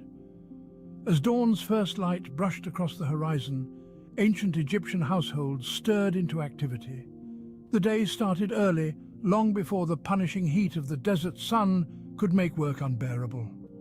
Family members roused themselves from their simple beds, often nothing more than a mat on the floor, and began their day with the rising sun, a testament to their resilience and tenacity. The morning air would fill with the scent of baking bread, a staple in the Egyptian diet, made from emmer wheat or barley. This humble loaf, often accompanied by a jug of beer, formed the backbone of their breakfast. The beer, contrary to modern perceptions, was a nutritious brew, low in alcohol and high in vital nutrients. Bread and beer, in their simplicity, provided sustenance and energy for the day's activities. Meanwhile, the household chores were set in motion. Floors were swept, homes tidied, and animals attended to. These tasks were shared among the family members, each contributing to the smooth running of the household. Despite the simplicity of their dwellings, cleanliness was of utmost importance, a reflection of their spiritual beliefs and their reverence for Ma'at, the ancient Egyptian concept of truth, balance, order, harmony, law, morality, and justice. As the morning chores were completed, the children, seen as blessings from the gods, were prepared for their day. Many would accompany their parents to learn the family trade, while others, particularly those from wealthier families, would receive education, a privilege that was not universally accessible. The morning bustle, a symphony of activity, was a testament to the industriousness of the ancient Egyptians. Their day-to-day life was a delicate balance of work and family, a dance choreographed to the rhythm of the rising and setting sun. Their homes, whether grand mansions of the wealthy or humble mud-brick dwellings of the commoners, were centers of love, life, and productivity. As the morning chores were done, ancient Egyptians prepared for the day ahead. As the sun rose higher, the day's work began in earnest. The ancient Egyptians embarked on a myriad of activities that formed the backbone of their society. From weaving and professional mourning to serving in the households of the affluent, the Egyptians were a diligent people. Intriguingly, both men and women partook in these activities, a testament to the equality that was a cornerstone of their society. In the pre-Greco-Roman culture, Egyptian women were not mere bystanders. They owned property, testified in court, and could even inherit. A woman could step into her deceased husband's trade, an opportunity that was restricted when the Greeks and Romans arrived.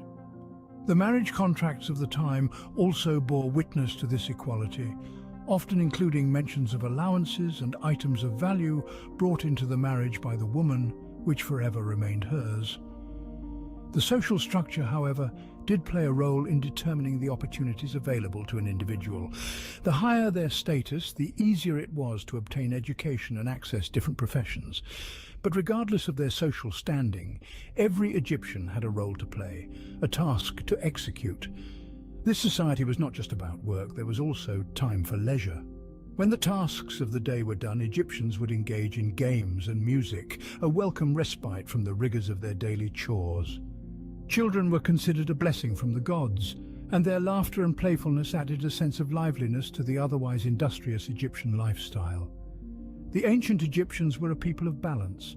They understood the importance of work, but also the value of relaxation and family. They built their homes with care, whether it was a commoner's house made from sun-baked mud bricks or a wealthy mansion decorated luxuriously. They believed in equality, and this belief was reflected in their society. As the sun began to set, the ancient Egyptians wrapped up their day's work and returned home. They had fulfilled their roles, carried out their tasks, and now it was time to retreat to the comfort of their homes, to their families, and to rest, ready to repeat the cycle the next day. With the setting sun, the ancient Egyptians retreated to the comfort of their homes.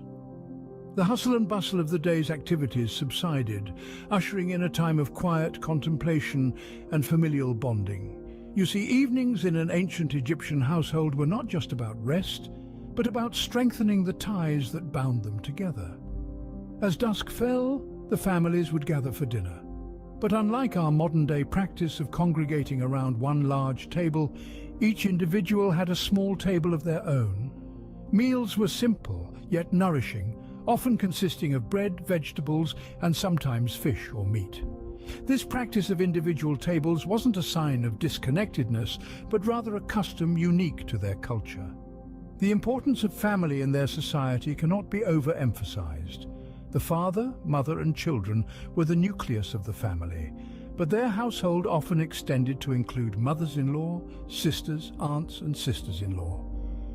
The evening meal was a time for them to come together, share the day's experiences, and perhaps indulge in light-hearted banter. It was a time of unity and connection, a time to reinforce the bonds of love and respect that held them together. Children, considered a blessing from the gods, filled these homes with laughter and joy. They were doted upon, their every need attended to with love and care. And as the evening wore on, stories would be shared, tales of valor, of gods and goddesses, of the mighty Nile, instilling in the young ones a sense of pride and belonging to this ancient civilization. The evening was also a time for personal grooming and hygiene. They would clean themselves with natron, a type of salt, and oil their bodies. Hair was combed, clothes were changed, and the day's dust was washed away, preparing them for the tranquility of the night. As night fell, the ancient Egyptians retreated to their bedrooms, preparing to start the cycle all over again the next day. They would sleep on beds raised from the ground, their dreams filled with the promise of another day in the life of an ancient Egyptian. So how was a day in the life of an ancient Egyptian? Well, it started at dawn with the daily routines in the household, each member contributing to the smooth running of the family unit. As the sun rose higher in the sky, the day was filled with various activities.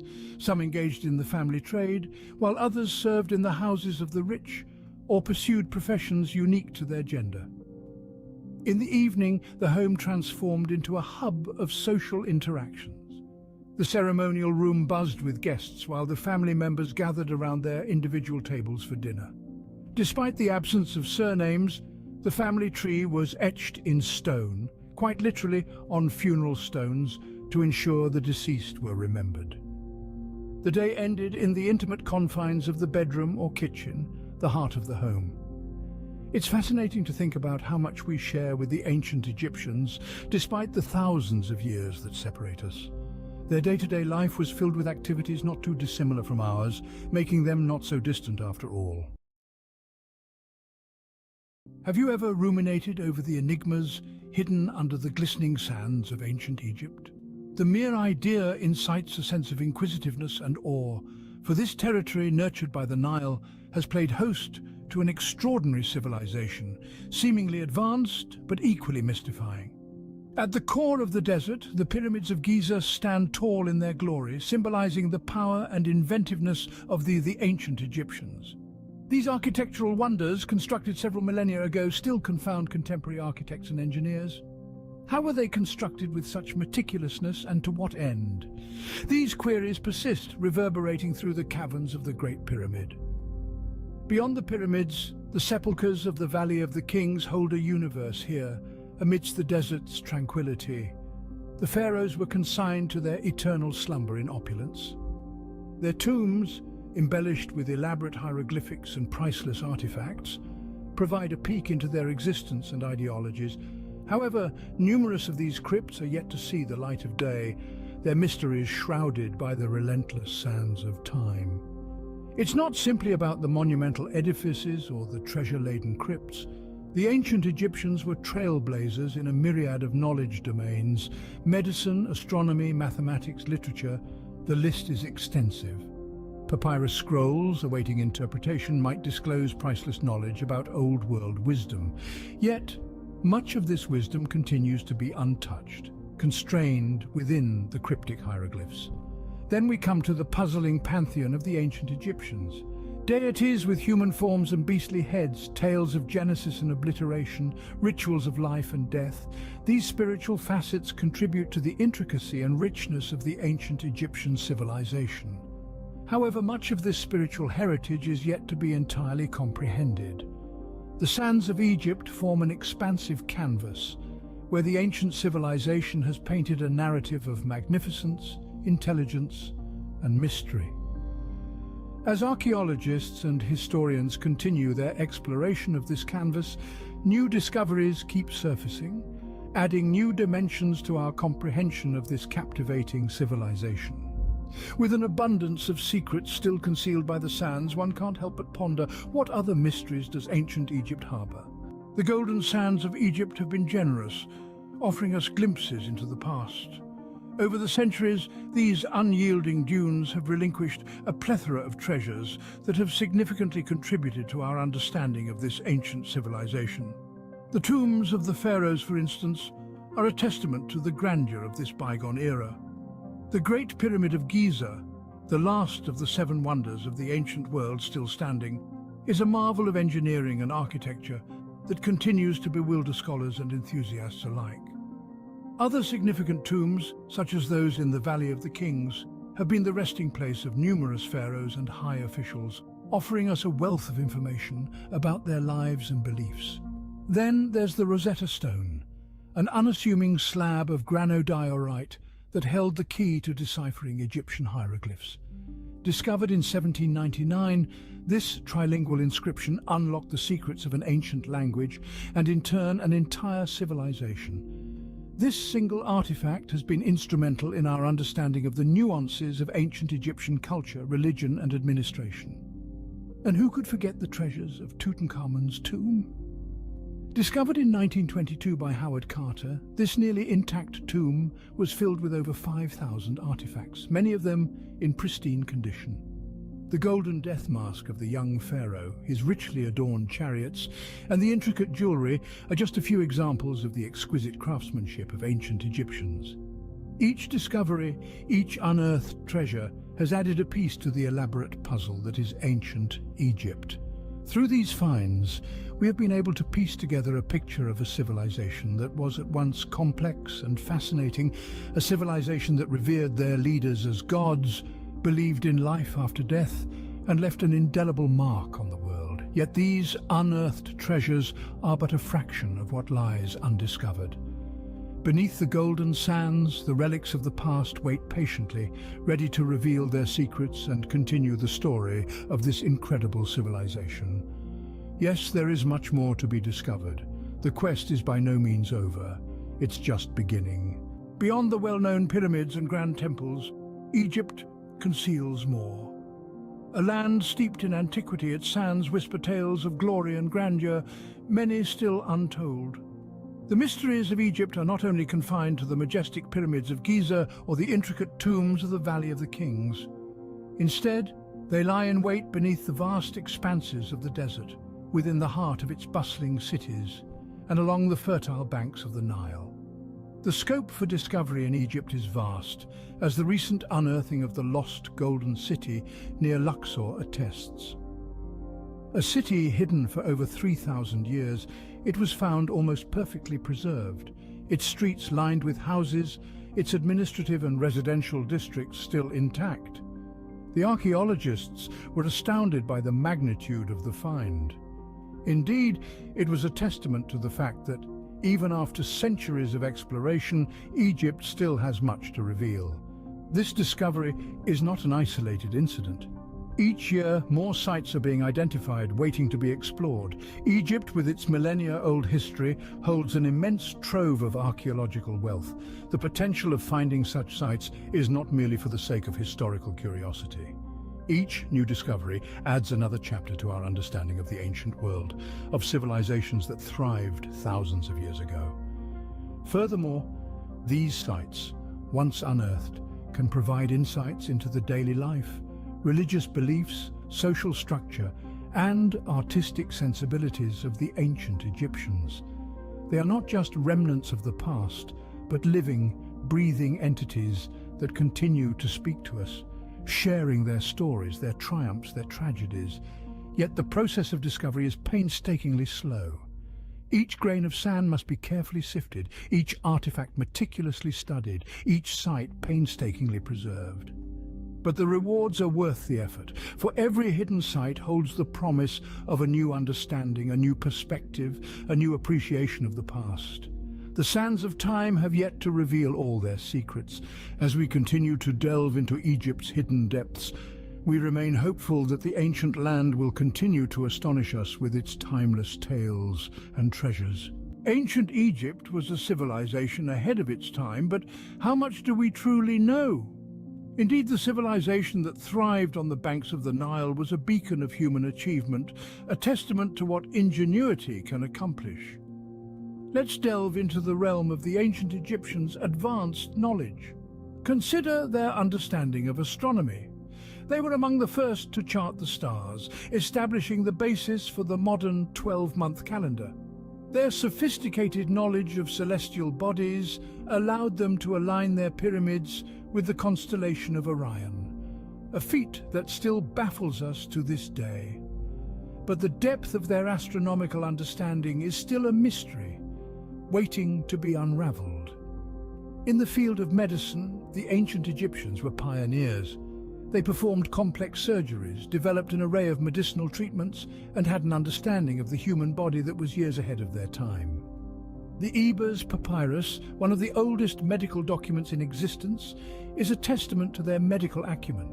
Yet we are only beginning to scratch the surface of their medical knowledge. Architecture was another area where the Egyptians excelled. The pyramids, the Sphinx, the temples, all stand as enduring symbols of their architectural prowess. But the principles behind their construction, the techniques they used, the tools they had, much of it remains shrouded in mystery. And let's not forget agriculture.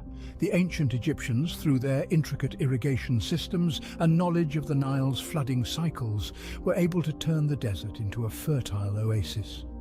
The principles they employed are still in use today. But again, we have only a fragment of their agricultural knowledge.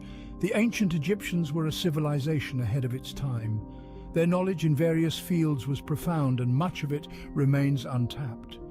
We've inherited the remnants of their wisdom, but there is so much more to discover, so much more to understand.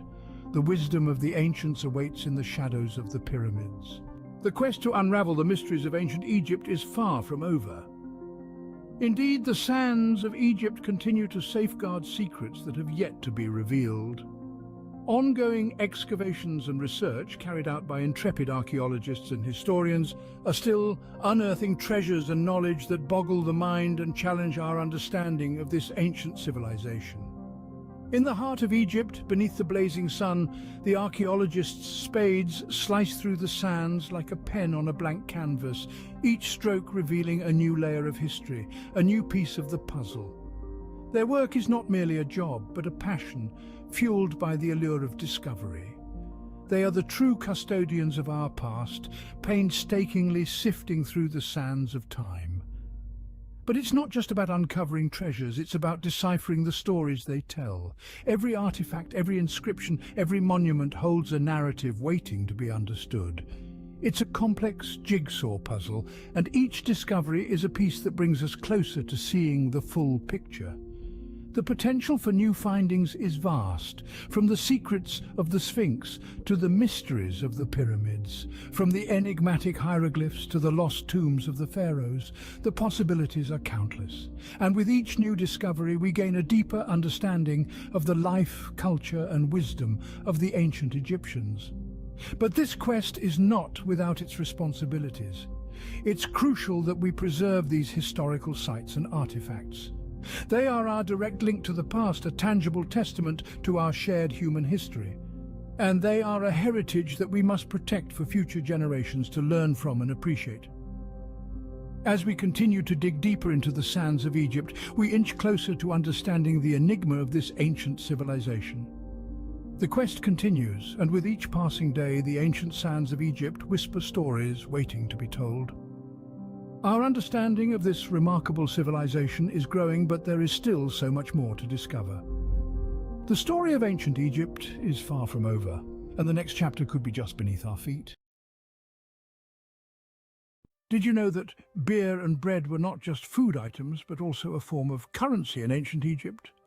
While it was the Mesopotamians who first invented beer, even developing the ingenious use of a straw to sidestep the pesky sediments and herbs, it was the ancient Egyptians who truly mastered the art of brewing. The quality of Egyptian beer was judged by its colour, its flavour, and of course, its alcohol strength. Beer was more than just a beverage to the ancient Egyptians.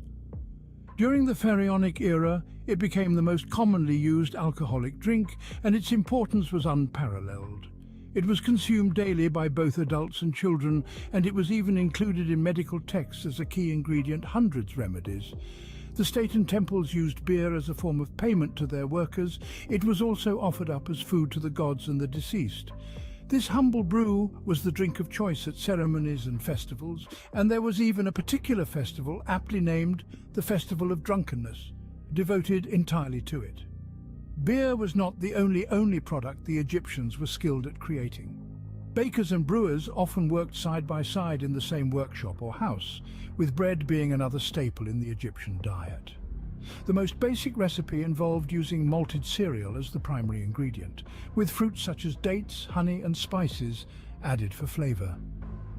Once baked, the bread would be crumbled into the brew to kickstart the fermentation process, creating a thick, mash-like substance.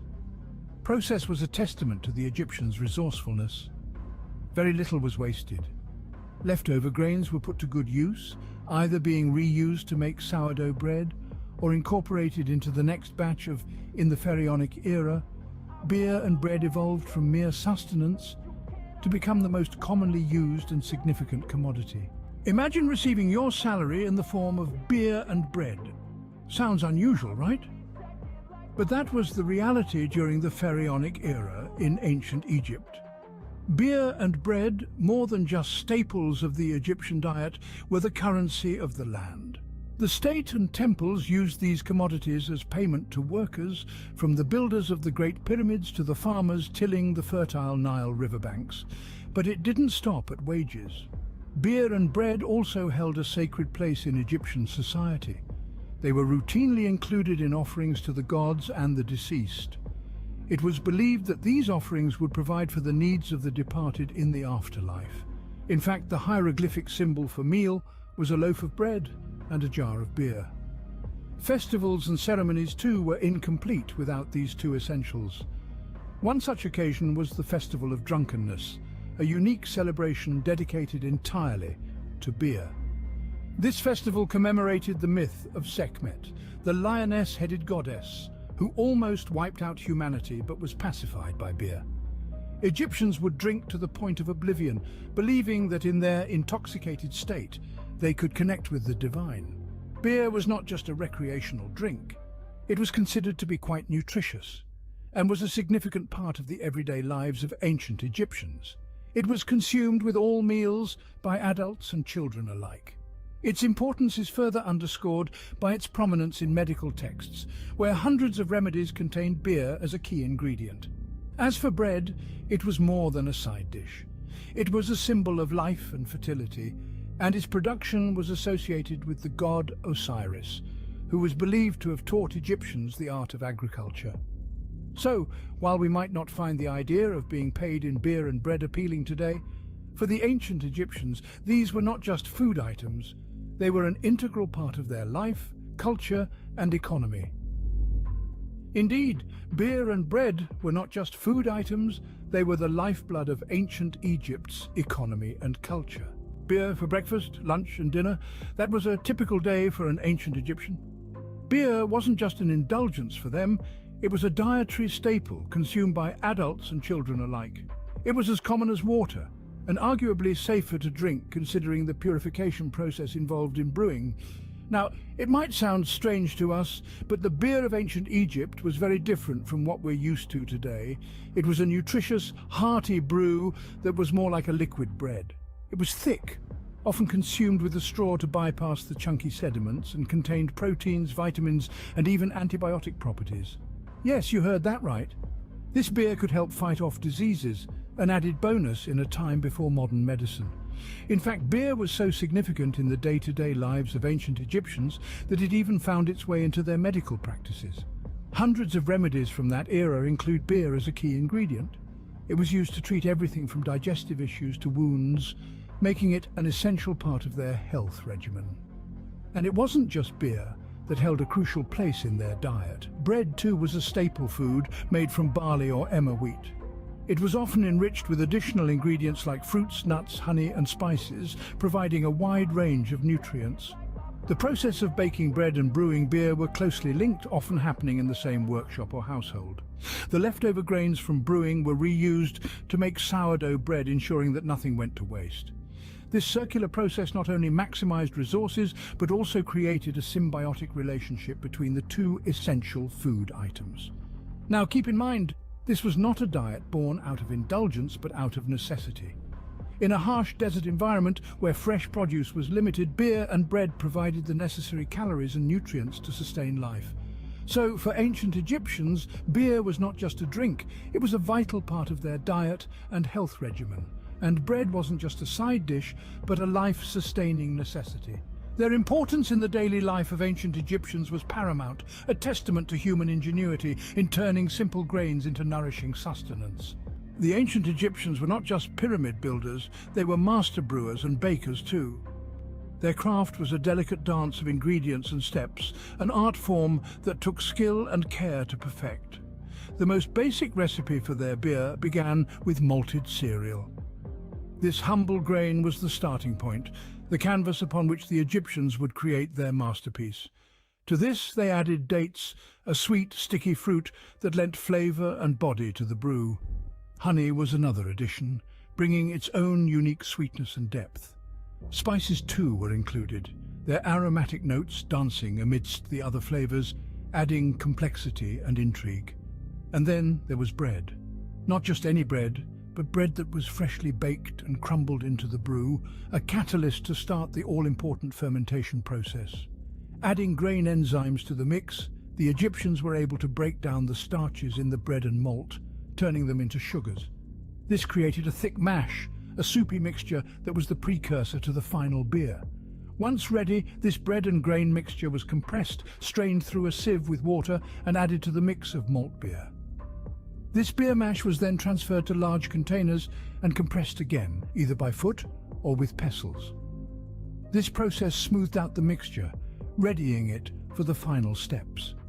Once smooth, the beer was stored in pottery jars, sealed with a clay stopper to keep it fresh. Its shelf life was limited, and it likely had a thick, pasty appearance and texture. But in ancient Egypt, nothing was wasted.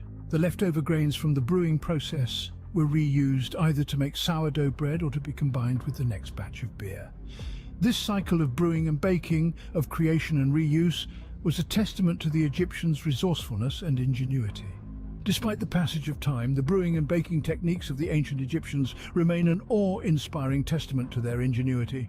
As the sands of time shifted, so did the quality and significance of beer and bread in ancient Egypt. Take a moment to consider the humble grain of wheat. In its raw form, it may not seem like much, but when transformed by the hands of skilled bakers and brewers, it became the lifeblood of a civilization. The introduction of durum wheat, a hard variety of wheat with a high protein content, brought about a significant improvement in the quality of bread. This allowed the upper and middle classes to enjoy a more refined taste. However, the story was different for the poor. Their diet was often a simple gruel made of vegetables, softened bread or barley. Despite the advances in bread making, the disparity between the classes was evident even in their meals. Interestingly, the way food was prepared also evolved. Until the Middle Kingdom, food was prepared on the floor. Can you imagine kneading dough or brewing beer in the dust? But innovation came in the form of cooking benches. These raised platforms provided a cleaner, more efficient space for preparing meals and must have been a welcome change for the bakers and brewers of the time. In the world of brewing, the techniques remained largely the same, but the recipes evolved. Brewers began experimenting with different ingredients, adding fruits, nuts and spices to their brews. This not only enhanced the flavor of the beer, but also provided additional nutrients, further cementing beer's place as a vital part of the Egyptian diet. Just as the pyramids stand as a testament to the architectural prowess of the ancient Egyptians, the evolution of beer and bread serves as a testament to their culinary innovation. This is a story of a society that valued both necessity and pleasure, creating a balance that was reflected in their food and drink. From humble beginnings to significant commodities, the journey of beer and bread in ancient Egypt is a fascinating tale of evolution and adaptation.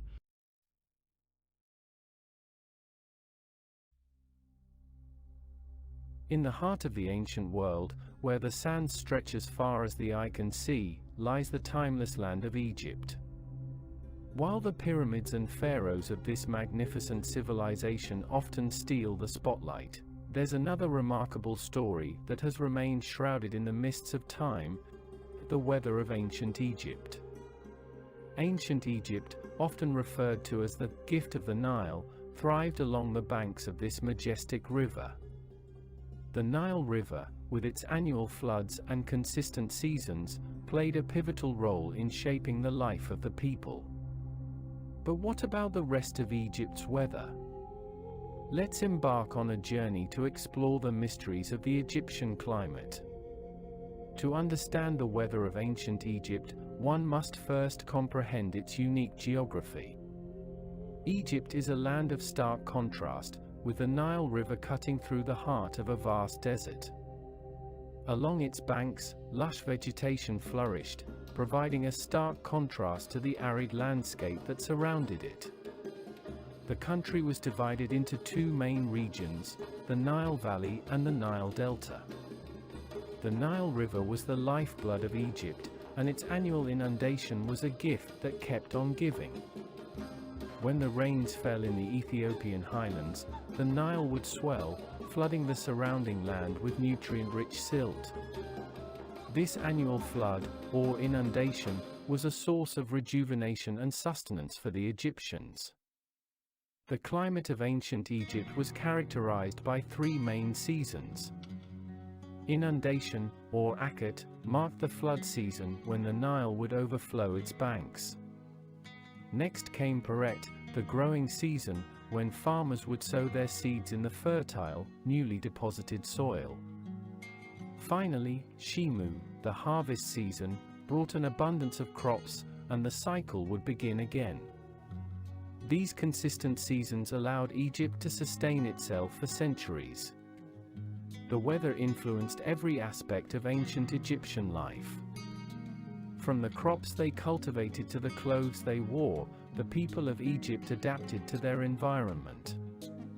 Agriculture was the cornerstone of their society, and the predictable flood cycle of the Nile allowed farmers to plan their planting and harvesting with precision. While the Nile Valley and the Delta were the agricultural heart of ancient Egypt, the regions beyond these fertile lands presented a different set of challenges and opportunities. The vast deserts, known as the Western Desert or the Libyan Desert, and the Eastern Desert or the Arabian Desert, were inhospitable and unforgiving landscapes.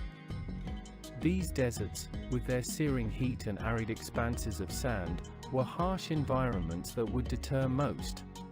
But the ancient Egyptians saw potential beyond the green banks of the Nile. The Western Desert, also known as the Libyan Desert, concealed a wealth of precious resources beneath its shifting sands. The ancient Egyptians ventured into this desolate landscape for various reasons, primarily driven by their insatiable quest for valuable minerals. Here, in the desolation of the Western Desert, they extracted minerals like gold, amethyst, and even turquoise, which were highly prized for their use in jewelry and ornamentation. The allure of these treasures drove the Egyptians to navigate the formidable desert terrain. On the other side of the Nile, the Eastern Desert, also known as the Arabian Desert, provided a different set of opportunities. It served as a vital passage to the Red Sea, a gateway to the outside world. The ancient Egyptians established trade routes that crisscrossed the Eastern Desert, connecting the Nile Valley to the Red Sea coast. These routes allowed for the transport of goods like copper, precious stones, and exotic goods from faraway lands. The deserts were not just a source of wealth and trade, but also a destination for spiritual quests. The vast, unspoiled expanses of the desert were seen as a conduit to the divine. Egyptian ascetics and seekers ventured into the deserts in search of solitude and spiritual enlightenment. It was believed that the quiet isolation of the desert allowed one to commune with the gods and achieve a higher state of consciousness. The skies above Egypt held profound significance in the daily lives and beliefs of the ancient Egyptians. The sun god Ra, the bringer of light and life, was at the center of their celestial beliefs. Ra was believed to travel across the sky in a solar bark, a celestial vessel that carried the sun from the eastern horizon to the western horizon.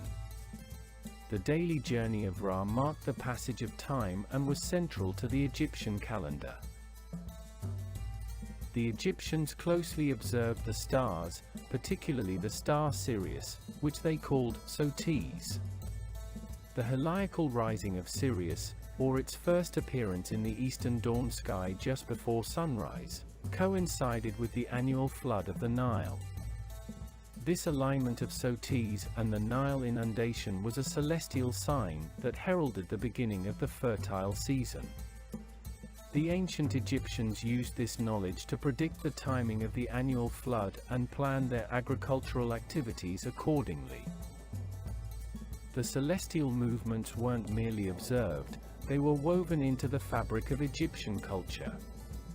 The Opet festival, a grand celebration, was held in the city of Thebes during the flood season. It was a time of feasting, music, and dancing, all in honor of the Nile's life-giving waters.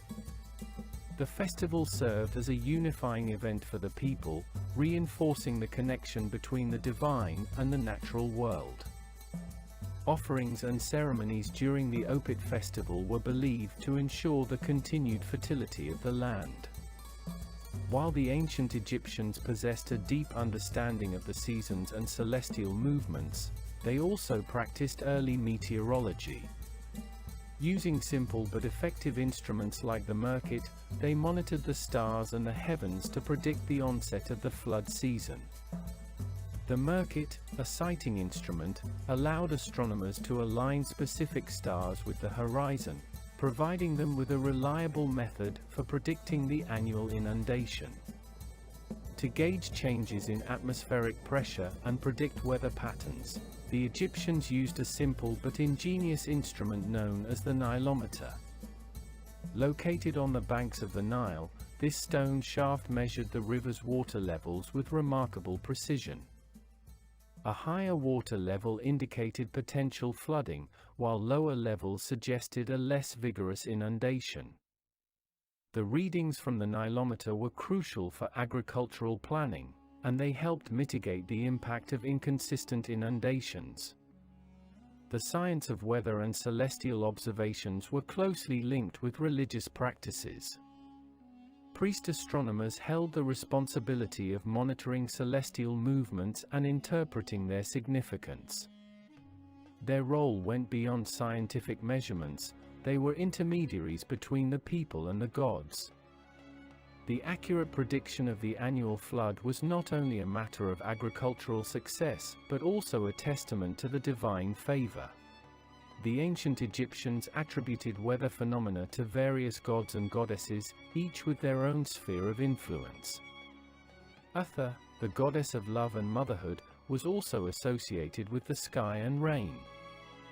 She was believed to bring rain and fertility to the land, and her benevolence was sought to ensure a prosperous harvest and the flourishing of life along the Nile. Tefnut, the goddess of moisture, played a crucial role in the Egyptian pantheon. Her sphere of influence extended to rain and dew, and she was invoked to bring relief in times of drought. The Egyptians recognized the delicate balance between arid conditions and the need for moisture, and Tefnut was seen as the guardian of this equilibrium. Weather played a pivotal role in Egyptian rituals and ceremonies. The Feast of the Valley, for instance, was a grand celebration that revolved around the flooding Nile, a lifeline of ancient Egypt. During this annual event, the pharaoh would perform ceremonies to ensure the river's abundance in the coming year. Offerings, music, and dance were part of the festivities, and the people expressed their gratitude to the gods for the life-giving inundation.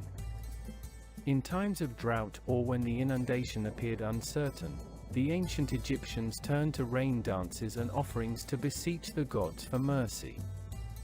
These rituals, often performed by priests and community leaders, were an expression of the people's dependence on the weather for their survival. The weather of ancient Egypt, despite its predictability, presented challenges. Inconsistent inundations could lead to famine, while excessive flooding could result in disaster. The ancient Egyptians faced these challenges with a blend of science, spirituality, and adaptation. The delicate balance between too much and too little water was a perennial concern. The Egyptians learned to adapt by constructing irrigation canals and devising methods to control the flow of water. For the ancient Egyptians, the weather was both a blessing and a potential curse. While the annual inundation brought life and fertility, it also had the power to unleash destruction. Their survival depended on their ability to harness the forces of nature, turning the whims of the weather into a source of prosperity. This is just one chapter in the epic tale of the land of pharaohs and pyramids. The weather of ancient Egypt, a blend of science, spirituality, and adaptation, is a testament to the enduring relationship between humanity and the natural world.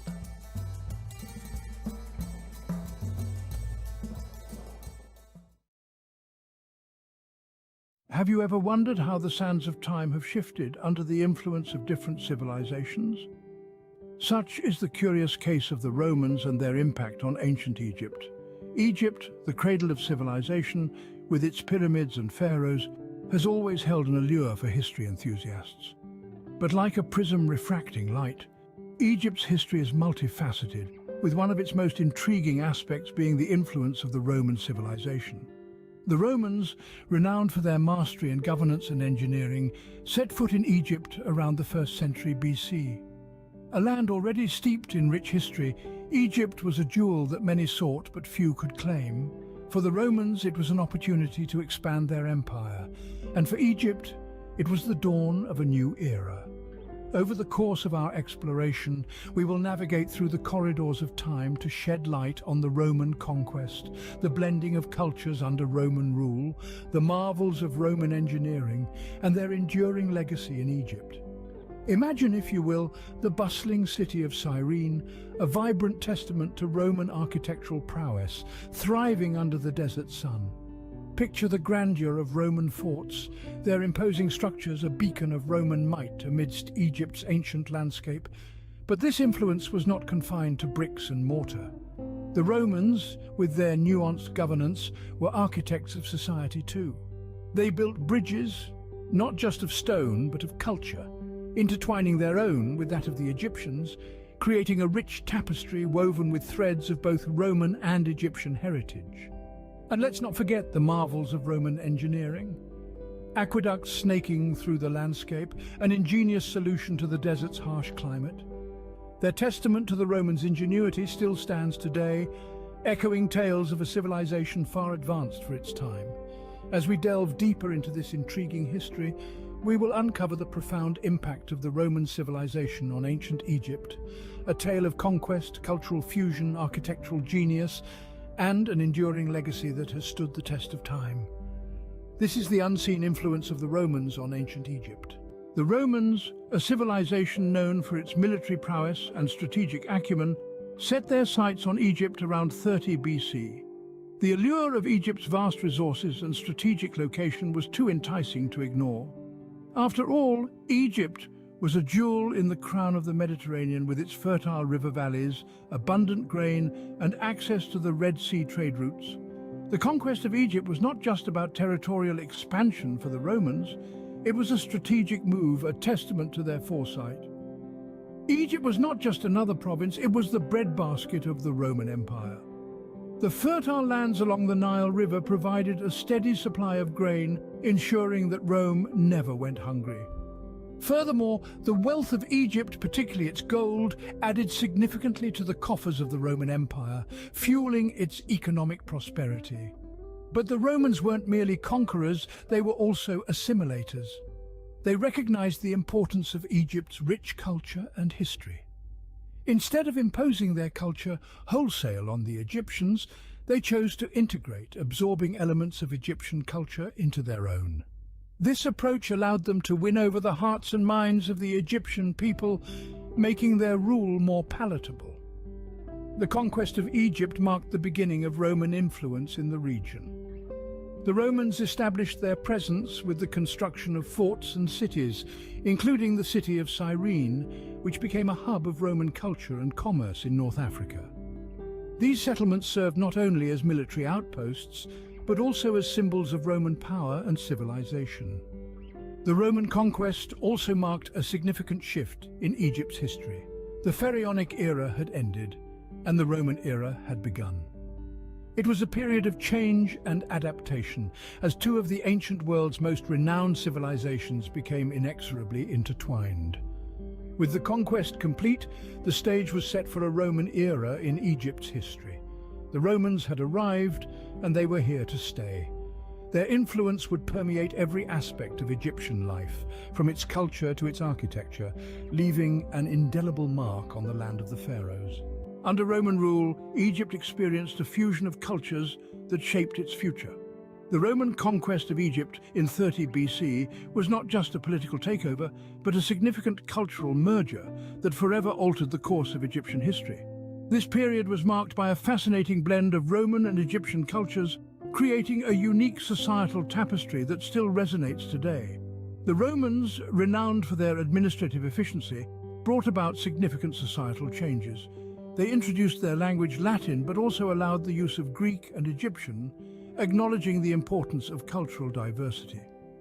This linguistic coexistence is a testament to the Romans' pragmatic approach, allowing for smoother administration and better communication with the locals. In the realm of religion, the Romans displayed remarkable adaptability.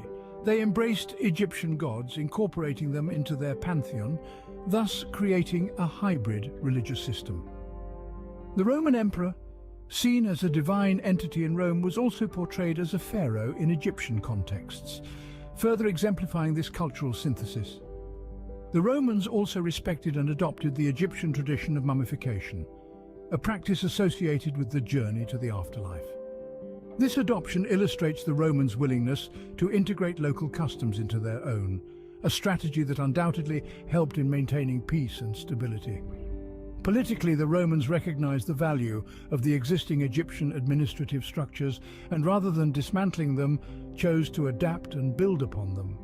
While the Romans brought their own laws and governance style, they also incorporated Egyptian legal traditions, creating a blended system that was both effective and accepted by the locals.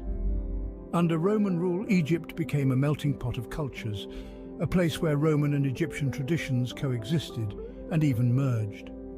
The Romans' pragmatic approach to ruling, their willingness to adapt, and their respect for the existing culture resulted in a unique societal blend, a fusion that enriched both societies. The Roman rule had firmly woven itself into the fabric of Egyptian society, leaving an indelible mark. The Romans were renowned for their engineering prowess, and Egypt was no exception to their architectural marvels. When we delve into the annals of history, we find that Roman engineering left an indelible mark on the landscape of Egypt. This influence is evident in the remarkable structures that withstood the test of time, echoing the grandeur of Rome even in the heart of the desert.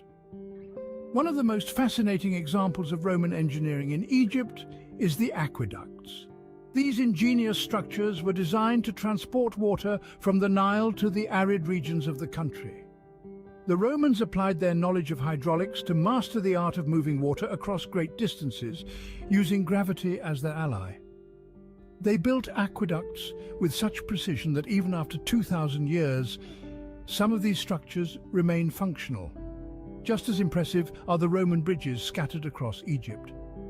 These bridges were not just feats of engineering, they were strategically placed to facilitate trade and communication. The Romans harnessed the power of arches, a design still used in modern bridges, to create sturdy, reliable structures that could bear the weight of heavy traffic. But the epitome of Roman influence in Egypt can be seen in the city of Cyrene. Nestled in the Libyan desert, Cyrene was once a vibrant Roman city, brimming with grand architecture. The city was a fusion of Egyptian and Roman cultures, reflected in its many monuments. The Romans adorned Cyrene with a grand amphitheatre, a testament to their love for the arts, and bathhouses that showcased their innovative heating systems. The city was also home to the Temple of Zeus, a colossal structure that rivaled the Parthenon in Athens. This temple, built in the Corinthian style, with its fluted columns and ornate friezes, is a testament to the architectural prowess of the Romans. The Roman engineering marvels in Egypt were not just structures of stone and mortar. They were symbols of the empire's might, the physical embodiment of their knowledge and creativity. Even today, these structures inspire awe and admiration, reminding us of a time when Rome's influence stretched across the known world. These architectural wonders stand as a testament to the Roman influence that pervaded Egypt. Even as empires rise and fall, their legacies continue to echo through the ages. The Roman Empire was no exception. Its influence on ancient Egypt was profound, and its imprint can still be seen today. The Romans, with their superior military tactics and engineering prowess, built numerous forts across Egypt. These forts served not just as defensive structures, but also as important trade and administrative centers. One could say that these forts were the backbone of Roman rule in Egypt, facilitating control over the vast desert landscapes and the bustling Nile River. But the Romans didn't just bring their military might to Egypt, they brought their culture too. The Romans, being pragmatic as they were, did not seek to erase the existing Egyptian culture, but rather chose to integrate it with their own. This integration led to a fascinating blend of Roman and Egyptian cultural elements, visible in the architecture, art, and even religious practices of the time. The city of Cyrene stands as a testament to this blend of cultures, with its Roman-styled buildings adorned with Egyptian symbols and motifs. The Roman influence also extended to the governance of Egypt. The Romans introduced a more centralized administrative system which proved to be more efficient than the previous structures. This system not only helped the Romans maintain control over Egypt, but also paved the way for future administrative practices. Finally, the Romans introduced new agricultural techniques and crops that boosted Egypt's economy. They also improved the existing irrigation systems, ensuring a more reliable water supply for the agricultural lands. These advancements in agriculture had a lasting impact, securing Egypt's position as a breadbasket of the Mediterranean even after the fall of the Roman Empire. The Roman influence in Egypt was not just a chapter in history, but a saga that continues to resonate. The Roman legacy in Egypt is a story of cultural integration, administrative efficiency, and agricultural advancement. It's a story that serves as a reminder of how empires, even in their fall, continue to shape the world in unexpected ways. The sands of the Egyptian desert hold stories of times when the might of Rome shaped its destiny. We've journeyed through epochs, traversed the timeline of the Roman conquest and rule, and marveled at the engineering feats that stood as testaments to Roman ingenuity. We've explored the harmonious blend of cultures that resulted from the Roman reign in Egypt, and how their legacy still lingers in the windswept landscapes of this ancient land. As we traced the footsteps of Roman soldiers along the Nile, we discovered the profound effects of Roman architecture and engineering. The aqueducts, the bridges, the forts, all silent witnesses to a time when Rome's influence was stamped onto Egyptian soil. They echo the genius of a civilization that was far ahead of its time, a civilization that left an indelible mark on the world. We ventured into the city of Cyrene, a page from history that encapsulates the Roman-Egyptian cultural fusion, a city that bears witness to the Roman administrative acumen and a testament to the peaceful coexistence of two great civilizations under the Roman rule. The Roman era was not merely a period of conquest and rule. It was an era of influence that sowed the seeds of progress and cultural evolution. The Roman legacy in Egypt is not confined to the remnants of their architectural marvels. It is imbued in the ethos of the land, subtly influencing its course of development. Understanding this Roman influence is akin to piecing together a grand puzzle, a puzzle that reveals the vibrant tapestry of Egyptian history. It helps us comprehend how the past has shaped the present and how it will continue to shape the future. In conclusion, the Roman era was a pivotal chapter in the history of ancient Egypt. It was a time of change, of growth, and of cultural amalgamation. It was an era that left an enduring imprint on the sands of time. As we walk on the sands of Egypt, we tread on layers of history, each telling a tale of civilizations, their rise, their fall, and their enduring influence. Don't forget to like, share, and subscribe for more fascinating historical explorations.